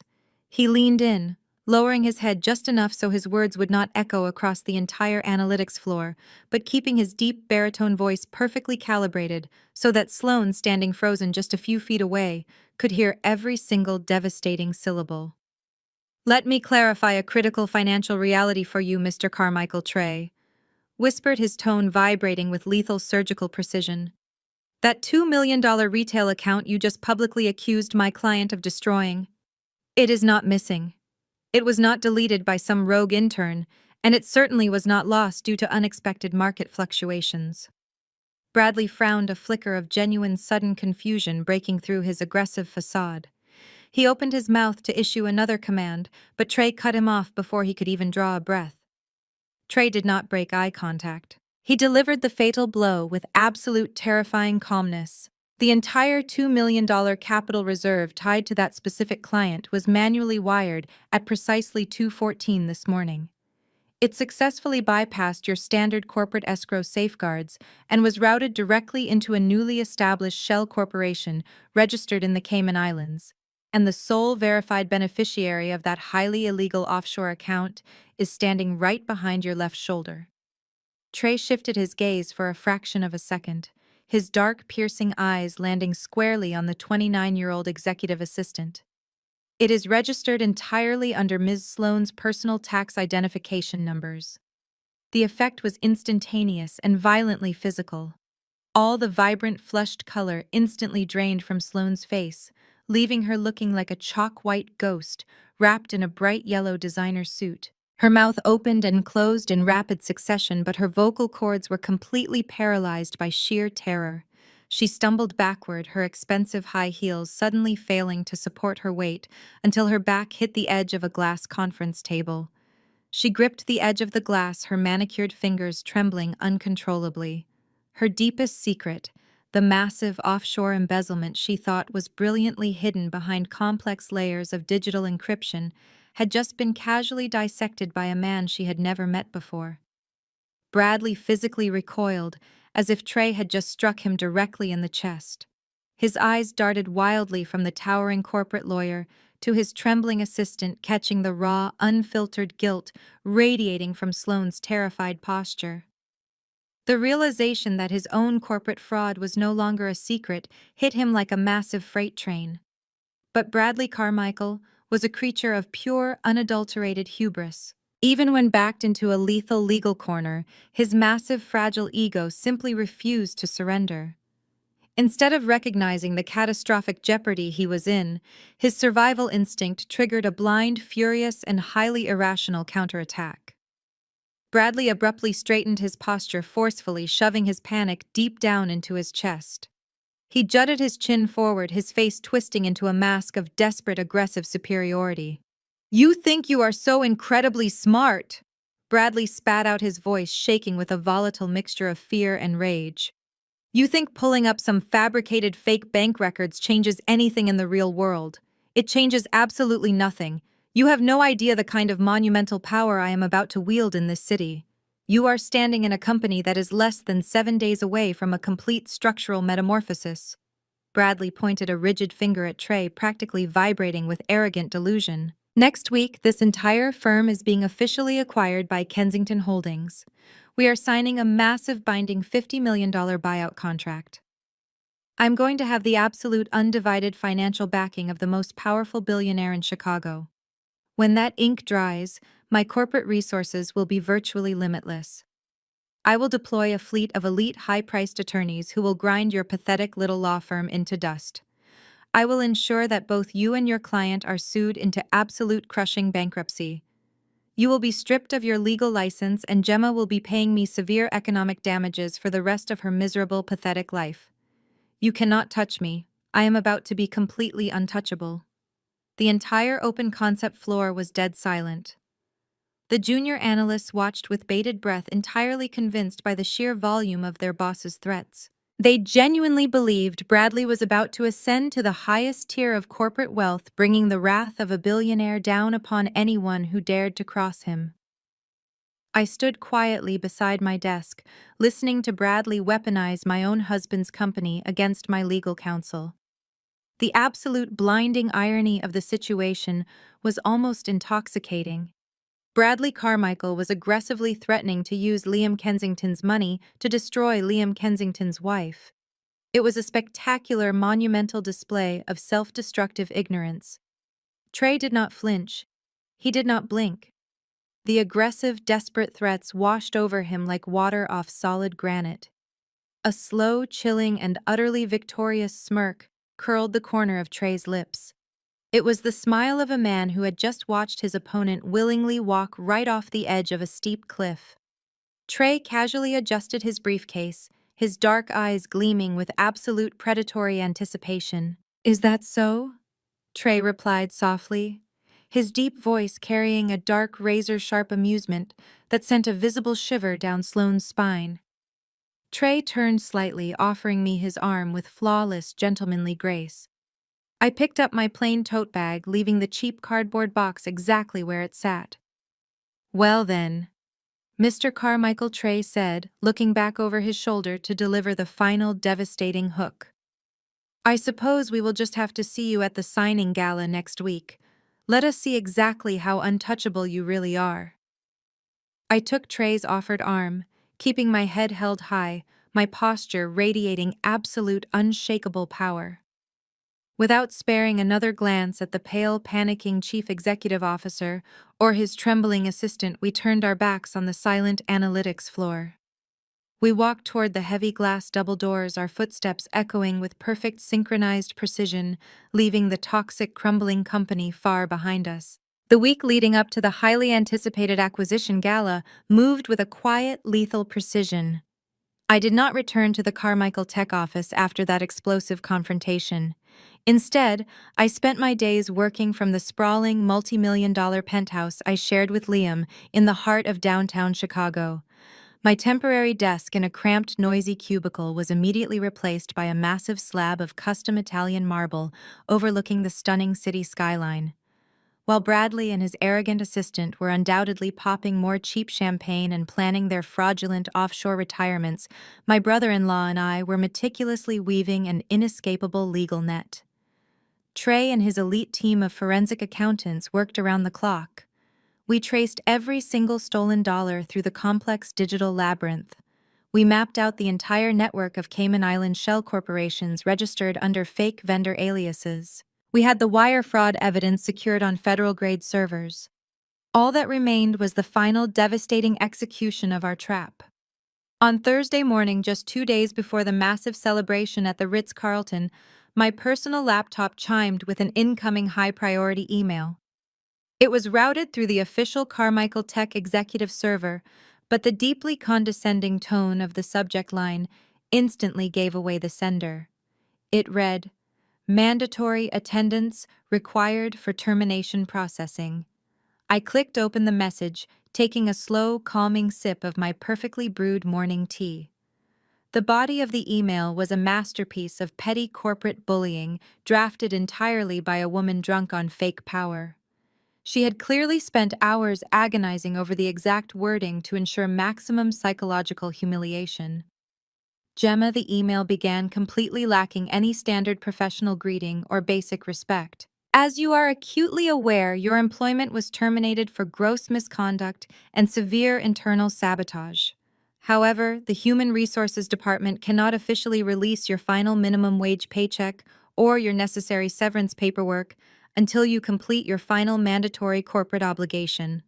We are hosting the Kensington Holdings Acquisition Gala this Saturday evening at the Ritz-Carlton. Since you maliciously cost this company a $2 million retail account, you will work off a tiny fraction of your massive debt by serving as the frontline greeting and coat check attendant for our elite guests. You are strictly required to stand at the rear service entrance for the entire duration of the event. You will smile, you will take heavy winter coats, and you will absolutely not speak to any of the billionaire investors. If you fail to appear for this mandatory service shift, I will personally ensure your final paycheck is withheld indefinitely. Furthermore, your termination papers will reflect criminal sabotage, effectively destroying your chances of ever collecting unemployment benefits in this state. Wear a plain black uniform. Do not embarrass us further." I sat back in my plush velvet chair and stared at the glowing screen. The sheer blinding audacity of the demand was almost too spectacular to comprehend. She actually believed she held the ultimate leverage over my life. She genuinely thought I was a desperate, financially ruined 33-year-old woman who needed a final meager paycheck just to avoid eviction. She wanted to parade her perceived victory right in my face. She wanted me forced to stand in the cold shadows like a servant holding coats, while she twirled around the luxury ballroom, pretending to be the brilliant architect of a $50 million tech acquisition. She desperately wanted to break my pride in front of the very people she thought she was impressing. I heard the soft, heavy tread of footsteps approaching from the master hallway. Liam walked into the home office wearing a dark, custom-tailored suit, looking every bit the devastatingly handsome and utterly ruthless private equity titan that he was. He leaned over my shoulder, resting his large hands on the back of my chair, and his sharp eyes scanned the aggressive email displayed on my monitor. A low, dark chuckle rumbled deep in his chest.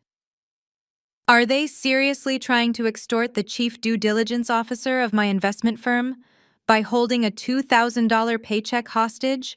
Liam asked, his voice dripping with pure predatory amusement.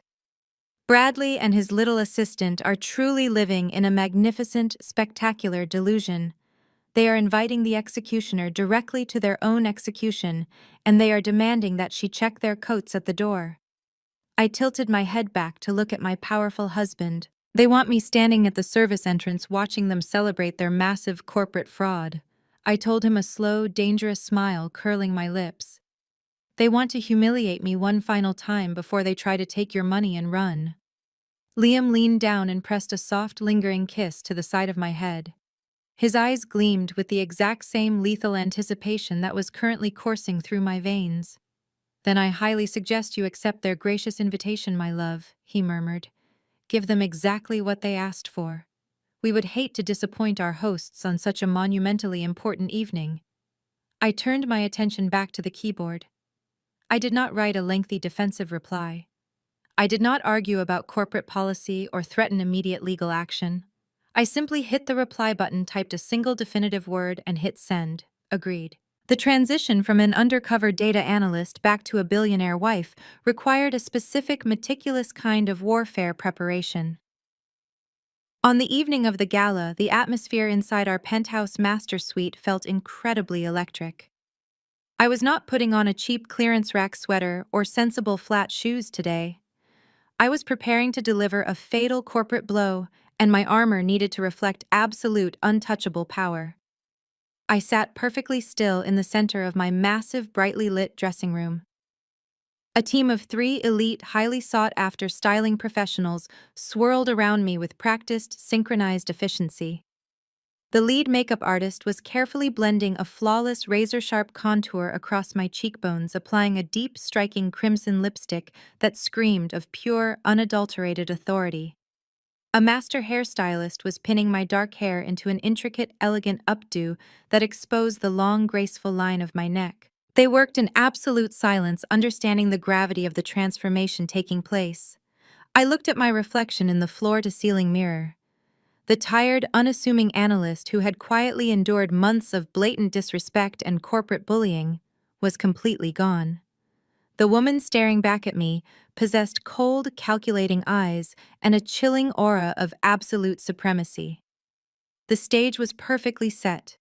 The trap was fully armed. And the people who had mocked me had absolutely no idea what was coming. The grand ballroom of the Ritz-Carlton was a spectacle of manufactured luxury. Bradley Carmichael had spared absolutely no expense for this acquisition gala, completely draining the final reserves of the company accounts to fund an evening of pure, deceitful extravagance. Crystal chandeliers cast a warm golden glow over the imported floral arrangements and the towering champagne pyramids. A string quartet played softly in the background, providing an elegant soundtrack for the corporate lies being exchanged on the floor. Outside the hotel, a massive red carpet stretched from the grand entrance down to the valet drop-off zone. Flashbulbs from local business reporters and hired photographers illuminated the crisp Chicago night air. Bradley stood at the very top of the red carpet stairs, playing the role of the triumphant tech visionary. He wore a rented designer tuxedo that he hoped projected billion-dollar confidence. Beside him stood his 29-year-old executive assistant. Sloane had squeezed herself into an incredibly flashy sequined silver gown that screamed of newly acquired unearned wealth, She was practically vibrating with arrogant excitement, clinging tightly to Bradley and flashing broad, rehearsed smiles for the cameras. She was fully embracing her delusion, acting as if she were the guest of honor, rather than an embezzling mistress about to face federal indictment. They were eagerly awaiting the arrival of the Kensington Holdings executive team, entirely unaware that the executioner they were waiting to impress had already been on their payroll for 2 years. At exactly 8 o'clock, the chaotic murmur of the valet area suddenly died down. A sleek midnight black Maybach, polished to a mirror shine, glided smoothly up the curved driveway. The vehicle radiated an aura of raw, untouchable power that instantly commanded the attention of every single guest reporter and hotel staff member present.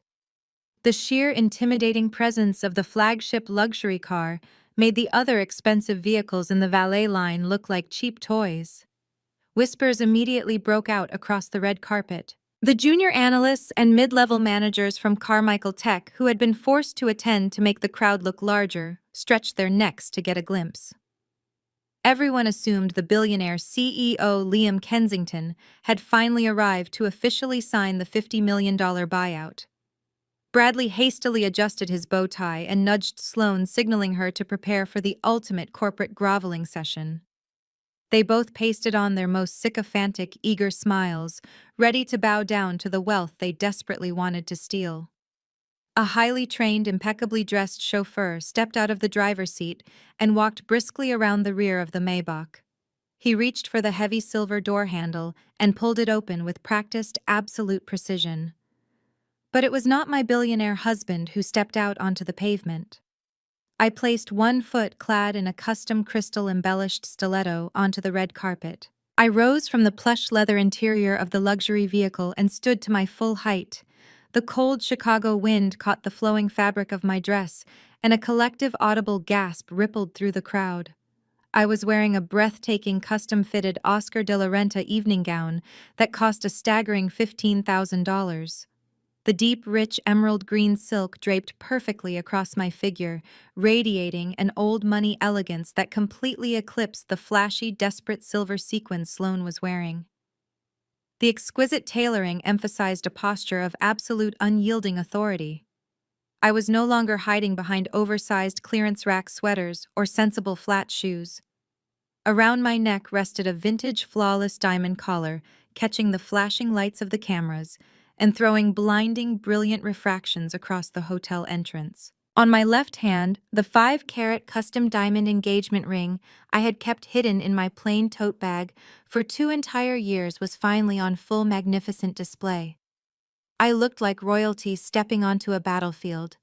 The tired 33-year-old data analyst who had been publicly humiliated in the company cafeteria was entirely erased from existence. I was the living, breathing embodiment of absolute financial supremacy. The photographers, completely captivated by the sheer, undeniable power of my arrival, began snapping pictures in a rapid, blinding frenzy. They did not know my name yet, but their professional instincts recognized a woman who owned the room before she even stepped inside. The reaction from my former coworkers was absolutely priceless. The junior staff members who had watched me pack a cheap cardboard box just days ago were standing near the velvet ropes, their jaws literally dropping open in sheer unadulterated shock. They blinked rapidly, desperately trying to reconcile the image of the quiet, bullied employee with the devastatingly gorgeous elite titan currently commanding the red carpet. They nudged each other, pointing and whispering furiously, completely paralyzed by the impossible transformation unfolding right in front of their eyes. At the top of the stairs, the arrogant, triumphant smiles completely vanished from the faces of the executive team. Bradley stared at me, his eyes wide and unblinking, his brain utterly failing to process the visual information. The color rapidly drained from his face, replaced by a deep, sickly shade of absolute panic. He recognized the emerald gown, the blinding diamonds, and the undeniable aura of untouchable wealth. He suddenly realized that the woman he had aggressively threatened and attempted to extort was not a helpless subordinate, but someone who operated in a financial stratosphere he could never even dream of reaching. But while Bradley was frozen in terror, Sloane experienced a completely different reaction. Her fragile manufactured reality shattered into a million jagged pieces. The spotlight she had so desperately craved the evening she had meticulously planned to celebrate her own fraudulent victory had just been effortlessly stolen by the very woman she had tormented. The sight of me draped in $15,000 of pure Oscar de la Renta silk, dripping in authentic diamonds, and emerging from a multi-million-dollar Maybach was a direct fatal blow to her massive ego. Pure blinding jealousy and unfiltered rage violently contorted Sloane and her face. She lost every single ounce of her fabricated corporate decorum. Her hands clenched into tight, shaking fists, and her chest heaved with shallow, furious breaths. She could not accept being upstaged. She refused to let the woman she considered a pathetic failure command the attention of the entire gala. With a sharp, ugly snarl, Sloane ripped her arm away from Bradley and his grasp. She completely abandoned her post at the top of the stairs and stomped aggressively down the red carpet, her cheap silver sequins flashing erratically. She marched straight toward me, with her eyes blazing with absolute venom, determined to physically block my path and enforce the humiliating service entrance mandate she had emailed me. Sloane closed the distance between us with aggressive, heavy steps that made the cheap silver sequins of her dress catch the flashing lights of the cameras in a chaotic, desperate display. She threw her arms out wide, physically blocking my path on the pristine red carpet. Her face was flushed with a toxic mixture of blinding jealousy and pure, unadulterated panic. She simply could not comprehend how the woman she had mercilessly bullied just days ago was currently eclipsing her entirely. The spotlight she had so desperately craved for this evening had been effortlessly stolen. "What do you think you are doing here?" Sloane shrieked, her voice pitching so high it sounded like shattering glass. She did not care that local business reporters were actively snapping photographs of her total meltdown. She pointed a trembling, manicured finger directly at my chest. "You were specifically ordered to stand at the service entrance in a plain black uniform. You are supposed to be checking coats, not parading around the main entrance like some kind of fraudulent celebrity. Get out of my sight before I have you thrown in jail." I simply looked down at her pointing finger, maintaining an expression of absolute chilling indifference. My silence only fueled her manic, uncontrollable outrage. "Where did you steal that dress?" Sloane demanded, her voice echoing loudly across the valet drop-off zone. "There is absolutely no way a fired 33-year-old data analyst who cannot even afford her rent could possibly pay for an authentic designer gown. Did you rent that luxury car with stolen company funds? Are you trying to blackmail us right now? Security. I need hotel security right now." Two large uniformed hotel security guards immediately stepped out from the grand entrance, looking highly alarmed by the escalating confrontation. Sloane waved them down frantically, her face twisted in an ugly snarl. "Remove this woman from the premises immediately," she ordered them with a furious wave of her hand. "She is a disgruntled, terminated employee who is trespassing on a private corporate event. She came here to extort the executive team." Sloane turned her venomous glare back to me, taking a step closer, her voice dripping with absolute contempt. "You have absolutely no right to be here. We are hosting the most elite investment firm in Chicago tonight. You are a complete, utter failure, Gemma. You do not even have the right to breathe the same air as a billionaire like Liam Kensington. When he arrives here to sign our $50 million contract, he will be completely disgusted by your pathetic, desperate presence. You are nothing but trash trying to ruin my perfect night." Before I could even issue a response to her magnificent display of sheer ignorance, Bradley Carmichael hurried down the red carpet stairs.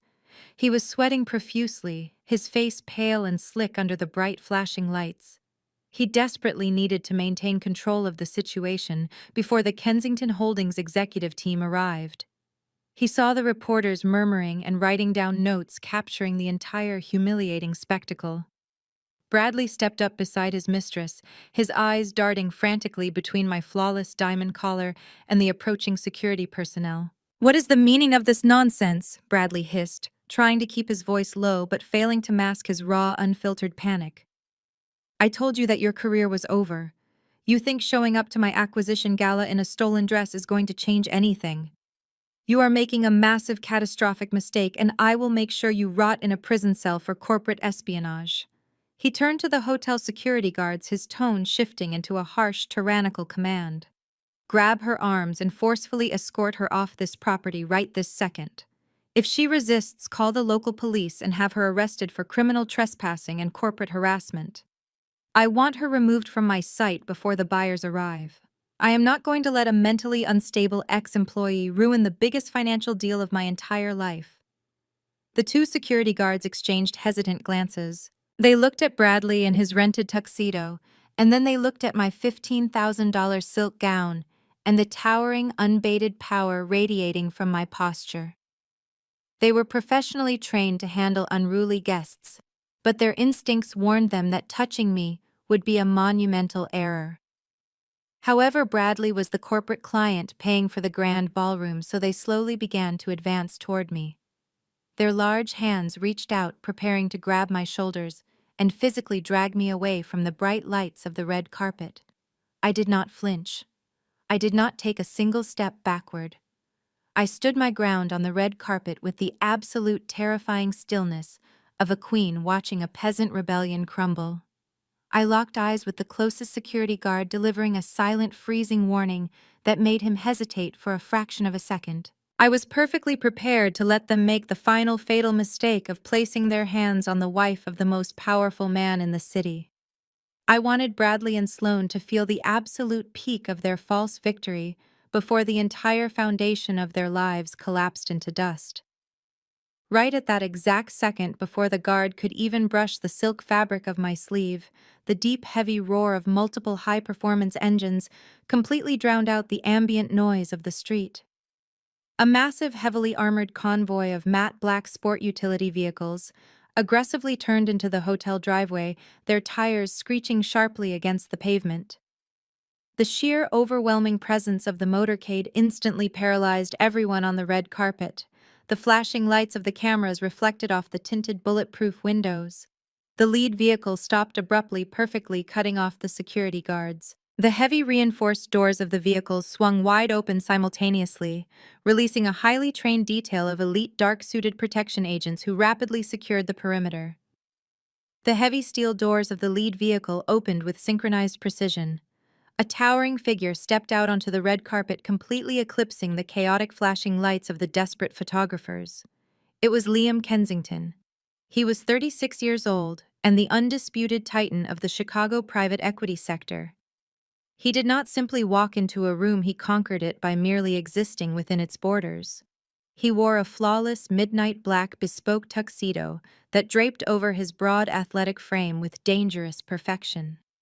The crisp, stark white of his tailored shirt contrasted sharply against the dark fabric, radiating an aura of absolute terrifying financial supremacy. His jawline was rigid, carved from solid granite, and his piercing dark eyes swept over the crowded valet area with the cold, calculating detachment of an apex predator assessing a deeply inferior landscape. A phalanx of highly trained, broad-shouldered protection agents immediately formed a tight, impenetrable perimeter around him. They moved with silent, lethal efficiency, their dark suits and earpieces broadcasting a clear, undeniable warning to anyone foolish enough to step out of line. The sheer magnitude of his arrival completely shattered the fragile, manufactured reality that Bradley Carmichael had tried so desperately to construct for this evening. The frantic murmurs of the junior staff and the aggressive shouting of the local press abruptly died in their throats. The atmosphere plummeted to freezing temperatures. Everyone present held their breath, completely paralyzed by the overwhelming gravity of a man who could dismantle entire corporate empires with a single casual signature. Bradley stood frozen at the top of the stairs for exactly 2 seconds before the realization struck him with the force of a physical blow. The absolute pinnacle of his corporate aspirations, the multi-billion-dollar savior of his rapidly sinking company, had finally arrived. Bradley entirely forgot about the 2 security guards he had just ordered to violently remove me. He completely erased my existence from his panicked, greedy mind. He hastily grabbed the lapels of his rented tuxedo, desperately attempting to smooth out the wrinkles he had created during his earlier temper tantrum. His face, which had been flushed with toxic rage just moments ago, suddenly morphed into a pathetic, desperate mask of overwhelming subservience.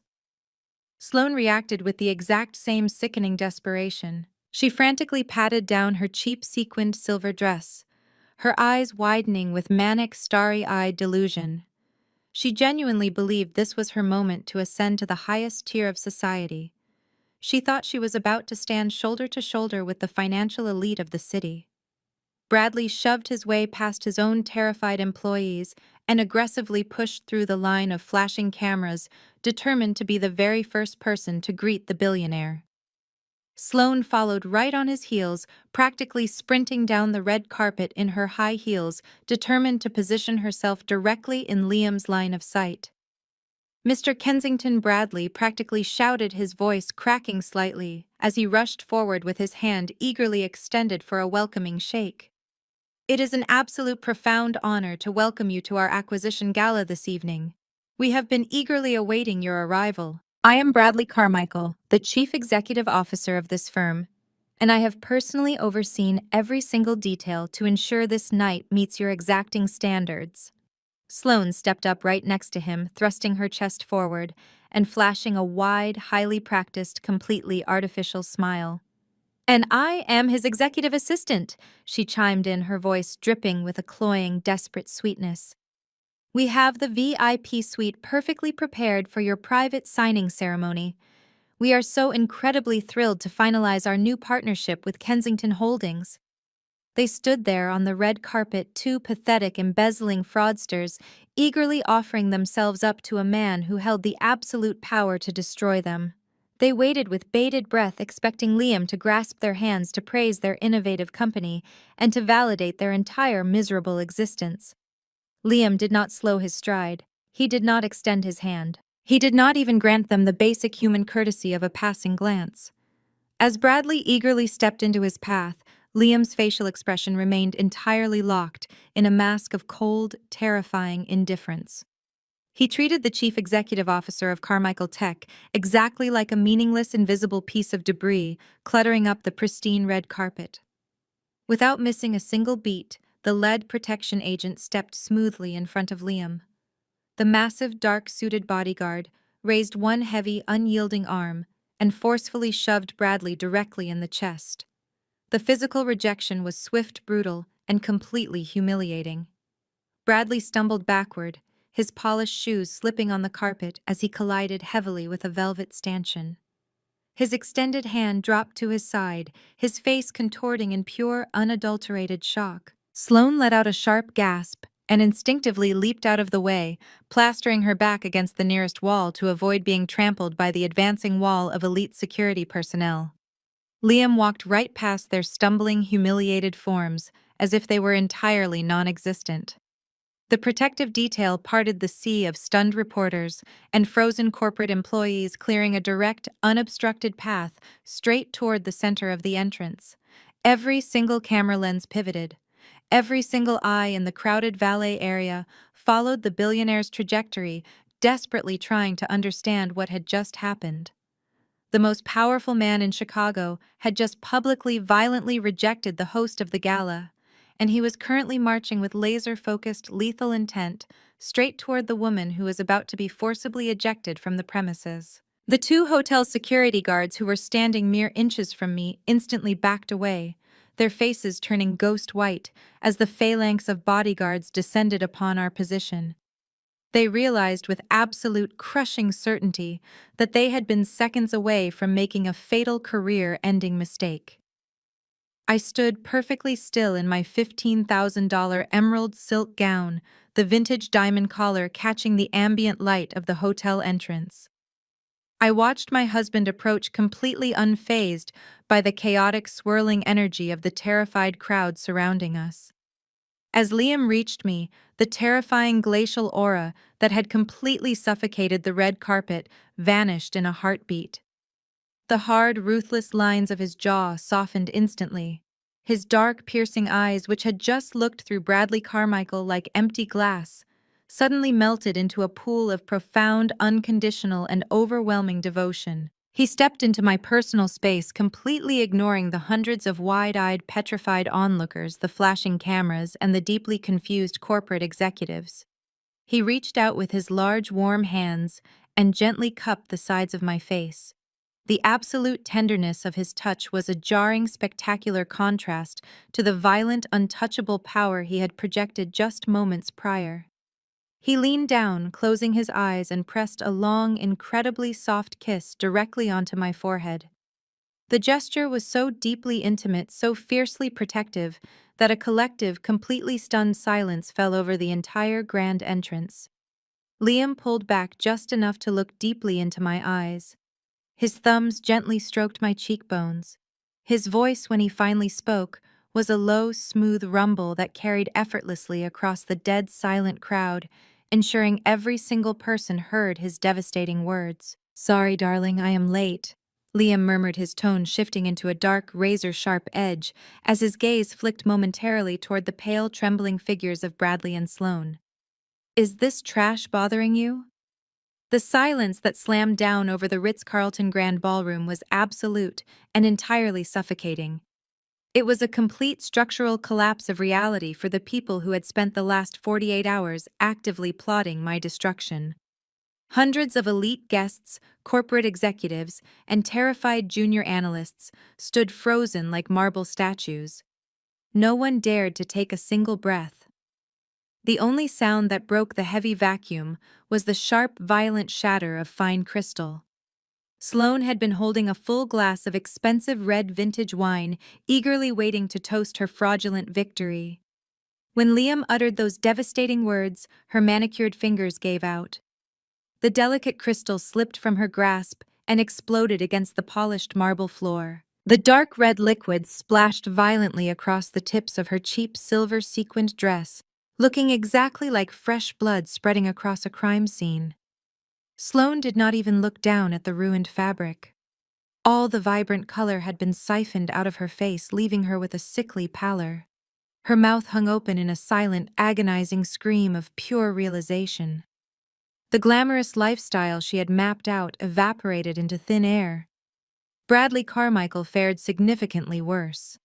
The 45-year-old chief executive officer began to physically tremble. The aggressive, tyrannical swagger that had defined his entire miserable career abandoned him. He looked from the towering presence of Liam Kensington to the $15,000 emerald silk gown draping my figure. His brain aggressively short-circuited, entirely failing to process the impossible situation. He opened his mouth, his jaw working frantically up and down, but his vocal cords refused to produce a single coherent syllable. He managed a pathetic, breathless wheeze, taking a staggering step backward, as if an invisible physical force had just struck him. Liam offered me a slow, deeply respectful nod, a silent communication between a husband and wife who operated as equal partners in both life and corporate warfare. He smoothly stepped back just half a pace deliberately, yielding the center stage directly to me. He positioned his tall, imposing frame just over my right shoulder, standing as a massive, untouchable shield while I prepared to deliver the execution. I turned my body away from the protective embrace of my husband and faced the crumbling CEO. The last remaining traces of the quiet, compliant data analyst vanished from my posture.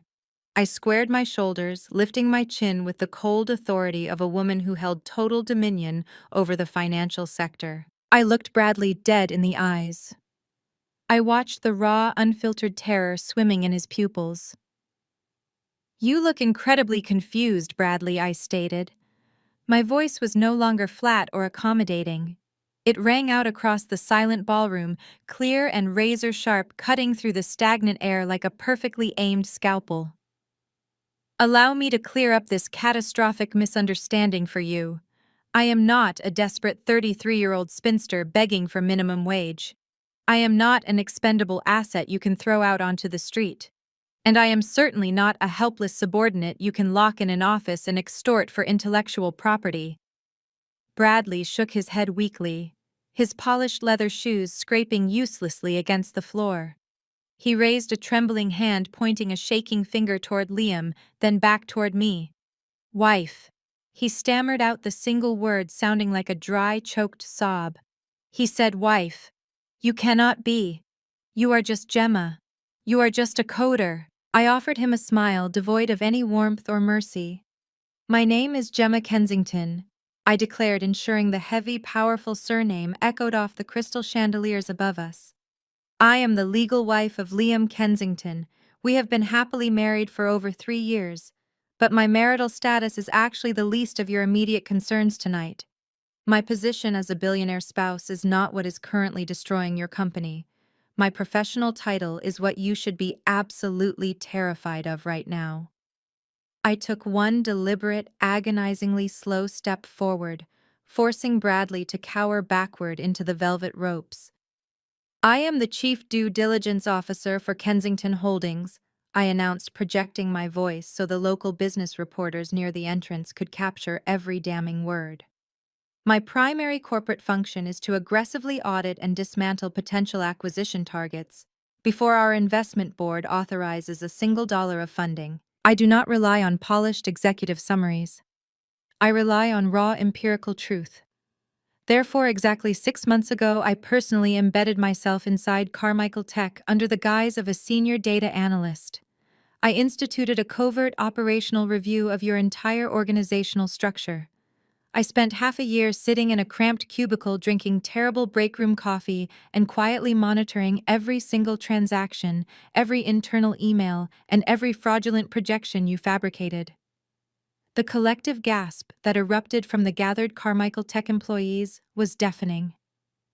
The junior staff members who had watched me quietly type away at my desk suddenly realized I was a high-ranking corporate spy directly evaluating their entire livelihood. Sloane let out a high-pitched whimper. Her knees finally buckled under the crushing weight of her own hubris, and she sank onto the plush carpet, clutching the sides of her cheap silver dress. She knew with absolute certainty that if I had been monitoring the company for 6 months, I had seen everything. You thought you were a brilliant mastermind, Bradley, I continued. I turned my head slightly, my eyes scanning the perimeter of the shocked crowd. I found exactly who I was looking for. Standing behind the wall of elite protection agents looking immaculate in his dark suit and holding a secure digital tablet was my brother-in-law. I raised my hand and issued a definitive signal. Trey, I commanded smoothly. Please step up to the main audiovisual podium. It is time to show our guests the real numbers. Trey moved with the absolute precision of a seasoned predator, closing in for the final kill. He stepped out from the protective wall of my husband's security detail and walked directly toward the main audiovisual podium situated at the front of the grand ballroom. The entire venue remained locked in a suffocating silence. Even the string quartet had long since stopped playing their bows, hovering frozen over their instruments. The elite guests, the prominent shareholders, and the terrified junior staff members simply parted ways to let the towering corporate lawyer pass. Trey did not hesitate. He pulled a secure, heavily encrypted tablet from his tailored suit jacket and connected it directly into the primary presentation console. The massive high-definition LED screens flanking the ballroom stage flickered violently. These were the exact same screens Bradley had rented to proudly display the fake bloated financial projections of his failing company. Instead, the bright, cheerful corporate logos vanished into complete darkness. They were instantly replaced by stark, glaring white financial spreadsheets, complex data routing maps, and heavily redacted banking statements. The harsh light from the screens bathed the opulent ballroom in a cold, clinical glow, transforming the luxurious celebration into a devastating federal tribunal. I kept my position right beside Liam, feeling the solid, radiating heat of his protective presence behind me. I raised my hand and gestured toward the towering screens, commanding the attention of every single person in the room. What you are looking at right now is not the glorious, highly profitable tech firm Bradley Carmichael promised you, I announced, my voice slicing through the heavy air with zero mercy. Yesterday afternoon, your chief executive officer physically snatched a proprietary artificial intelligence report directly from my hands. He stole my custom-coded predictive algorithms and shamelessly presented them to the Kensington Holdings Investment Board. He actively attempted to use my own intellect to inflate the valuation of this rapidly sinking company. He thought he could casually mask a catastrophic operational deficit by flashing my brilliant mathematics in front of my own husband. A wave of disgusted murmurs ripped through the crowd of wealthy investors. The Kensington Holdings board members who had been invited to attend this gala stared at Bradley with expressions of pure, unadulterated revulsion. The sheer audacity of his intellectual property theft was staggering, but it was merely the opening act of his corporate execution. I nodded to my brother-in-law. Trey tapped the screen of his tablet, and the massive displays behind me shifted instantly. The complex algorithm charts were replaced by a chaotic branching web of offshore financial routing numbers, wire transfer receipts, and digital banking logs. Trey picked up the microphone from the podium. When he spoke, his deep, resonant baritone echoed off the crystal chandeliers, carrying the chilling, absolute authority of a federal prosecutor delivering a death sentence. We initiated a stealth forensic audit of the Carmichael Tech internal ledgers precisely 24 hours ago, Trey declared, looking directly into the terrified eyes of the shareholders. My team of legal analysts completely bypassed the fabricated surface-level balance sheets. We dug directly into the raw, unfiltered server transaction logs. What we discovered was not simply gross corporate mismanagement or negligent cash burn. We uncovered a massive, deliberate, and highly coordinated syndicate of federal wire fraud. Trey swiped his finger across the tablet. A specific, glaringly highlighted banking transaction magnified on the screens, displaying a staggering numerical figure. Over the past 3 fiscal quarters, Bradley Carmichael has systematically embezzled exactly $4.2 million from this corporation. Trey stated, his voice ringing with lethal clarity. But he did not simply siphon this money from the operational budget or the venture capital reserves. He was far more malicious than that. He authorized the manual extraction of these funds directly from the employee pension accounts. He stole the retirement savings, the healthcare reserves, and the financial futures of every single hardworking junior analyst and mid-level manager standing in this room today. The reaction was instantaneous and violently emotional. The Carmichael Tech employees, the very people who had been forced to attend this gala under the threat of termination, gasped in collective horrified shock. Several junior analysts covered their mouths, their eyes welling with tears of profound betrayal. The managers who had sycophantically praised Bradley just yesterday now glared at him with unfiltered, murderous rage. He had not just ruined the company, he had actively robbed them blind to fund his own pathetic, arrogant lifestyle. And the destination of those stolen pension funds is equally damning. Trey continued, refusing to let the crowd recover their breath. He tapped the screen one final time. The complex web of offshore routing numbers consolidated into a single, undeniable destination point. The screens boldly displayed the official registration documents for a shell corporation based in the Cayman Islands. Right beneath the corporate entity name were the personal tax identification numbers and the digital signature of the sole beneficiary. Every single stolen dollar was routed through encrypted channels and deposited directly into the personal offshore accounts of Ms. Sloan Trey, announced, his dark eyes locking onto the trembling, pale assistant. The $4.2 million stolen from your retirement funds paid for her luxury vacations, her offshore investments, and the $15,000 silver-sequined designer dress she is currently wearing tonight. Bradley Carmichael bled this company dry to finance the extravagant lifestyle of his secret mistress. The sheer weight of the irrefutable evidence crashed down upon the ballroom like a concrete vault. There was absolutely no room for denial, no space for a fabricated defense, and no corporate spin that could possibly save them. The digital paper trail was perfect, absolute, and entirely damning. Bradley Carmichael finally broke. The last fragile remnants of his monstrous ego shattered completely. His legs gave out beneath him, completely unable to support the crushing weight of his inevitable permanent destruction.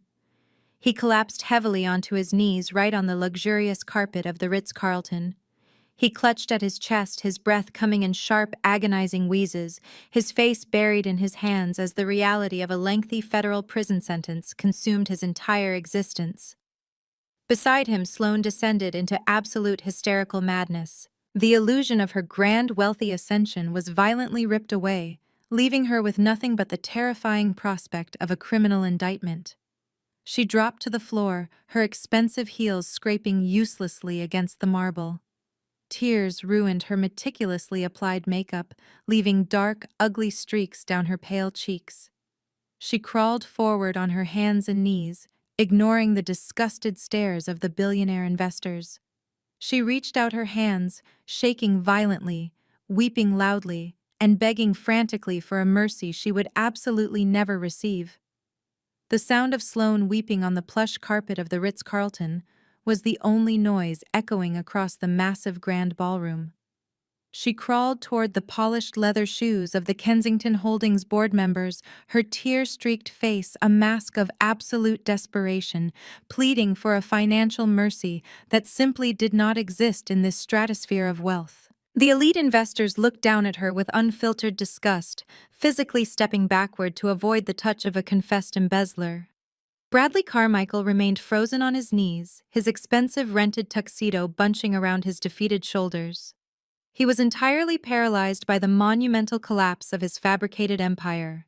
He stared blankly at the massive digital screens displaying his federal wire fraud, his breath hitching in his throat as the reality of his impending imprisonment crushed the remaining oxygen from his lungs. I stood perfectly still, the heavy vintage diamond collar resting cold against my collarbone, watching the total destruction of the man who had aggressively threatened to ruin my life just 24 hours ago. Then the radiating heat of my husband shifted.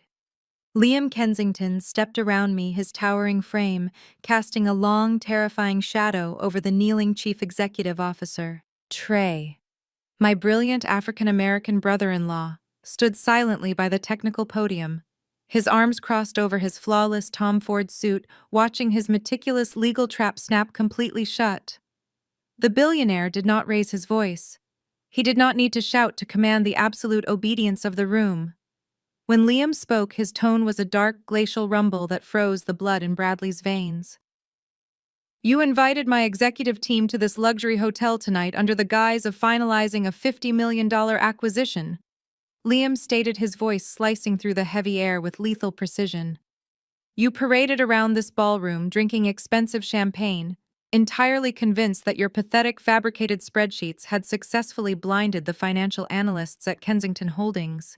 You genuinely believed you were the smartest man in Chicago. But your greatest miscalculation, Bradley, was not the amateur offshore accounts or the blatant theft of employee pension funds. Your fatal error was looking directly at my wife, the most brilliant data analyst in this city, and foolishly believing you could steal her intellect to execute your pathetic corporate fraud." Bradley squeezed his eyes shut, shaking his head in a desperate, silent denial. He raised his trembling hands, attempting to formulate a defense, but his vocal cords were completely useless. Liam looked down at the broken man with a gaze devoid of any human sympathy. "I am standing before my shareholders, your employees, and the local financial press," Liam announced, ensuring his devastating words were captured by the recording devices of every journalist present. "Kensington Holdings officially and permanently withdraws our letter of intent. We are completely terminating the $50 million buyout offer. There will be no acquisition. There will be no corporate rescue. You will not receive a single cent of our capital." A loud gasp rippled through the gathered Carmichael Tech employees. Without the buyout, the company was financially dead. But Liam was far from finished. He did not just want to walk away from the deal. He wanted to completely annihilate the enemy who had dared to disrespect his wife. Liam adjusted his immaculate suit jacket and delivered the ultimate corporate death sentence. "However, my investment fund did not remain idle while you were busy renting tuxedos and threatening my wife." Liam continued, his voice dropping into a register of pure, calculated menace. "While you were desperately trying to mask your catastrophic cash burn rate, my legal and financial teams were making discreet phone calls to every single one of your institutional creditors. We knew your company was drowning in toxic high-interest corporate debt. We knew you had leveraged every single physical asset, every server, and every intellectual property patent you possessed to keep the lights on. So Kensington Holdings stepped in. Over the past 48 hours, my firm aggressively purchased every single outstanding loan, every line of credit, and every defaulted promissory note attached to Carmichael Tech. Bradley's head snapped up. His bloodshot eyes widened in sheer unadulterated horror as the lethal financial maneuver finally clicked in his panicked brain. He understood exactly what Liam had done. By purchasing the debt, Liam was no longer a potential buyer. He was the primary absolute creditor. He owned the company's survival. "We bought your toxic debt for pennies on the dollar," Bradley Liam declared, his tone as hard as solid steel. "And as your sole majority creditor, Kensington Holdings is officially calling in those loans.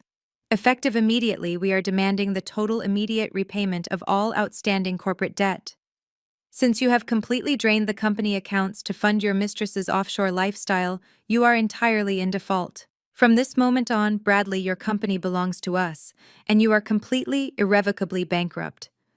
The words struck Bradley like a physical execution. He let out a ragged, agonizing wail, a sound of pure structural defeat that echoed painfully off the crystal chandeliers. The company he had built, the empire he had aggressively tried to save through fraud and extortion, had just been legally seized right out from under him.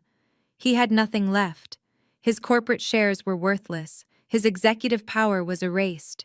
He was a ruined, destitute man, kneeling on the floor of a luxury hotel, fully exposed to the ruthless judgment of the entire Chicago financial sector. Sloane scrambled away from him, frantically trying to distance herself from the sinking ship, completely forgetting that her own name was stamped across the Cayman Island accounts. The absolute magnitude of their destruction hung heavy in the opulent ballroom. The guests watched the total annihilation of a fraudulent CEO in stunned, captivated silence. Then, piercing through the quiet aftermath of the corporate slaughter, a new terrifying sound shattered the crisp night air. The harsh, aggressive, and unmistakable wail of multiple police sirens erupted from the street outside the hotel, growing rapidly louder as they aggressively swarmed the grand entrance. The wail of the sirens outside the Ritz-Carlton grew deafening, cutting through the opulent silence of the grand ballroom like a jagged blade. Red and blue lights flashed aggressively through the towering floor-to-ceiling windows, painting the terrified faces of the corporate elite in alternating shades of panic. The heavy gold-plated doors of the ballroom swung open with a violent crash. A tactical team of federal agents strode into the luxurious space, moving with absolute, uncompromising authority. Their dark windbreakers bore the bold, unmistakable yellow lettering of the Federal Bureau of Investigation and the United States Securities and Exchange Commission. They did not pause to admire the crystal chandeliers or the expensive floral arrangements. They marched in a rigid, terrifying formation directly toward the center of the room, their eyes locked entirely on the disgraced chief executive officer, kneeling on the plush carpet. Bradley Carmichael looked up, his bloodshot eyes wide with primal terror. The reality of his absolute destruction had finally arrived in the form of federal law enforcement. The lead agent, a tall, imposing man with a granite jawline, stepped forward and flashed a gold badge that caught the harsh glare of the digital presentation screens. "Bradley Carmichael," the agent declared, his voice echoing loudly across the dead silent room. "You are under arrest for severe violations of federal securities law, massive corporate wire fraud, and the gross embezzlement of employee pension funds. You have the right to remain silent. Anything you say can and will be used against you in a court of law." The sharp, metallic click of heavy steel handcuffs ratcheting tightly around Bradley's wrists sounded like a gunshot. The physical reality of the cold steel binding his hands behind his back completely broke whatever fragile sanity he had left. He sobbed, a pathetic, wet sound that disgusted everyone watching. He was no longer the arrogant, untouchable tech visionary who had ruthlessly threatened to destroy my career. He was a broken, weeping criminal, facing decades in a federal penitentiary.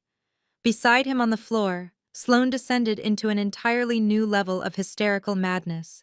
The 29-year-old executive assistant watched the federal agents reading the Miranda rights to her boss, and her mind violently rejected the consequences of her own boundless greed. She realized with absolute certainty that her name was permanently stamped on the Cayman Islands Shell Corporation documents currently glowing on the massive digital screens. She scrambled across the floor on her hands and knees, her cheap silver sequined dress snagging on the carpet fibers. She threw her arms around Bradley's legs, sobbing uncontrollably, her perfectly styled blonde hair falling in messy, tangled clumps around her tear-streaked face. "Bradley, tell them," Sloane shrieked, her voice cracking with sheer desperation. "Tell them I had absolutely nothing to do with the financial routing. Tell them I was just following your executive orders. You promised me we were going to be rich. You promised me a luxury penthouse. Please do not let them take me to prison." "But there is absolutely no honor among thieves." Bradley looked down at his crying mistress, the woman he had stolen millions of dollars to impress, and his face contorted with raw, unfiltered venom. In a desperate, pathetic attempt to save his own skin, he violently kicked his leg out, physically shoving Sloane away from him. She fell backward, crying out in shock as she hit the marble floor. "It was all her idea," Bradley screamed, thrashing wildly against the firm grip of the federal agents holding his arms. "She manipulated me. She set up the offshore accounts behind my back. She forged the transfer documents using my executive clearance. She is the one who stole the employee pension money. She is a manipulative, lying thief. You have to arrest her, not me." The agents did not entertain his pathetic display of betrayal. Two female federal agents immediately stepped forward, hauling the screaming, thrashing executive assistant to her feet. Sloane fought them wildly, her expensive high heels slipping completely off her feet, but her resistance was entirely futile. The cold steel cuffs snapped securely around her wrists, binding her hands over the ruined wine-stained fabric of her silver dress. Her entire professional future was instantly incinerated. She would never work in the financial sector again. She was permanently blacklisted from Wall Street, publicly branded as a federal co-conspirator, and she would spend the best years of her life locked inside a federal correctional facility. The elite guests, the shareholders, and the betrayed Carmichael Tech employees watched the two fraudsters being physically dragged out of the grand ballroom, their pathetic screams fading down the long, luxurious hotel corridor. I stood perfectly still, my posture radiating absolute, unshakable power. I did not laugh at them. I did not taunt them as they were hauled away in disgrace. I did not need to gloat over their ruined lives. The truth and the full weight of the American judicial system had executed my vengeance with flawless, devastating precision. I looked over at Trey, my brilliant African-American brother-in-law. He stood by the audiovisual podium adjusting the cuffs of his immaculate Tom Ford suit. He gave me a slow, deeply respectful nod, acknowledging the absolute perfection of our synchronized corporate strike. I turned my body and looked up into the dark, fiercely proud eyes of my husband. Liam Kensington offered me a soft, devastatingly handsome smile. He gently raised my hand, the 5-carat diamond catching the ambient light, and pressed a warm kiss to my knuckles. I smoothly wrapped my arm around his, leaning slightly into his solid, comforting warmth. Together we turned our backs on the stunned crowd and the absolute wreckage of the fraudulent tech company. We walked out of the Ritz-Carlton Grand Ballroom with slow, measured, and utterly victorious steps, leaving the hypocrites to suffocate in the ruins of their own making. 6 months later, the morning sun poured through the floor-to-ceiling glass windows of my corner office. I was sitting in a plush, ergonomic leather chair on the 50th floor of the Kensington Holdings headquarters in downtown Chicago. I took a slow, satisfying sip of perfectly brewed artisanal coffee from a pristine white mug. The panoramic view of the sprawling city skyline below me was absolutely breathtaking, a daily reminder of the untouchable altitude I had successfully reached. I was no longer just a senior data analyst hiding in a cramped, noisy cubicle. I was no longer an undercover auditor dismantling corrupt corporate executives. I was the founder and chief executive officer of my very own artificial intelligence investment fund, operating as a highly autonomous, massively funded subsidiary under the Kensington Holdings umbrella. I had designed, coded, and launched the enterprise entirely with my own intellect and my own strategic vision. My customized predictive algorithms were currently managing hundreds of millions of dollars in legitimate, highly verified global assets. I set my coffee mug down on the smooth surface of my massive Italian marble desk. I opened my sleek laptop and reviewed the skyrocketing growth metrics of my new portfolio. A profound, quiet sense of total fulfillment washed over my soul. The people who had ruthlessly mocked me, who had tried to steal my genius and destroy my future, were currently sitting in cold federal prison cells, stripped of all their fake wealth and pathetic arrogance. I had not just survived their malicious corporate bullying, I had completely conquered their entire world. I had proven to myself and to the entire financial industry that the sweetest, most devastating revenge imaginable is not found in screaming matches or petty retaliation. The absolute best revenge is achieving spectacular, monumental success and living a beautiful, powerful life that your enemies can never ever reach. The ultimate lesson to draw from Gemma's spectacular corporate triumph is that true power never needs to scream for attention. In today's hyper-competitive professional world, toxic individuals often mistake quiet diligence for weakness and silence for submission. They build their fragile empires on a foundation of sheer arrogance, flashy designer labels, and the relentless bullying of those they perceive as socially or financially inferior. However, their greatest, most fatal downfall is always their own blinding hubris. They drastically underestimate the quiet observers who rely on raw intellect, empirical data, and unwavering integrity rather than cheap office politics. Gemma teaches us that when faced with overwhelming disrespect, public humiliation, and corporate manipulation, the most devastating weapon you can possibly wield is absolute, unshakable composure. When arrogant bosses or malicious coworkers attempt to tear you down, they desperately want an emotional reaction. They want you to break, cry, or engage in a petty, unprofessional screaming match. By entirely denying them that satisfaction, you maintain total control of the narrative. Instead of fighting loudly, you must fight strategically. You gather your evidence, secure your personal boundaries, and let the indisputable facts do the heavy lifting. Furthermore, this story proves that you never have to stoop to the malicious level of your abusers to secure true justice. You do not need to play dirty to win. The natural catastrophic consequences of greed and deceit will inevitably catch up to those who operate without a moral compass. The absolute best, most agonizing revenge you can ever inflict upon your enemies is your own monumental, untouchable success. By elevating your own life, launching your own dreams, and refusing to let their toxicity define your potential, you win the ultimate victory. If you have ever been severely underestimated in the workplace or survived a toxic corporate environment, hit that like button, subscribe to our channel, and share your own story of sweet, well-deserved success in the comments below.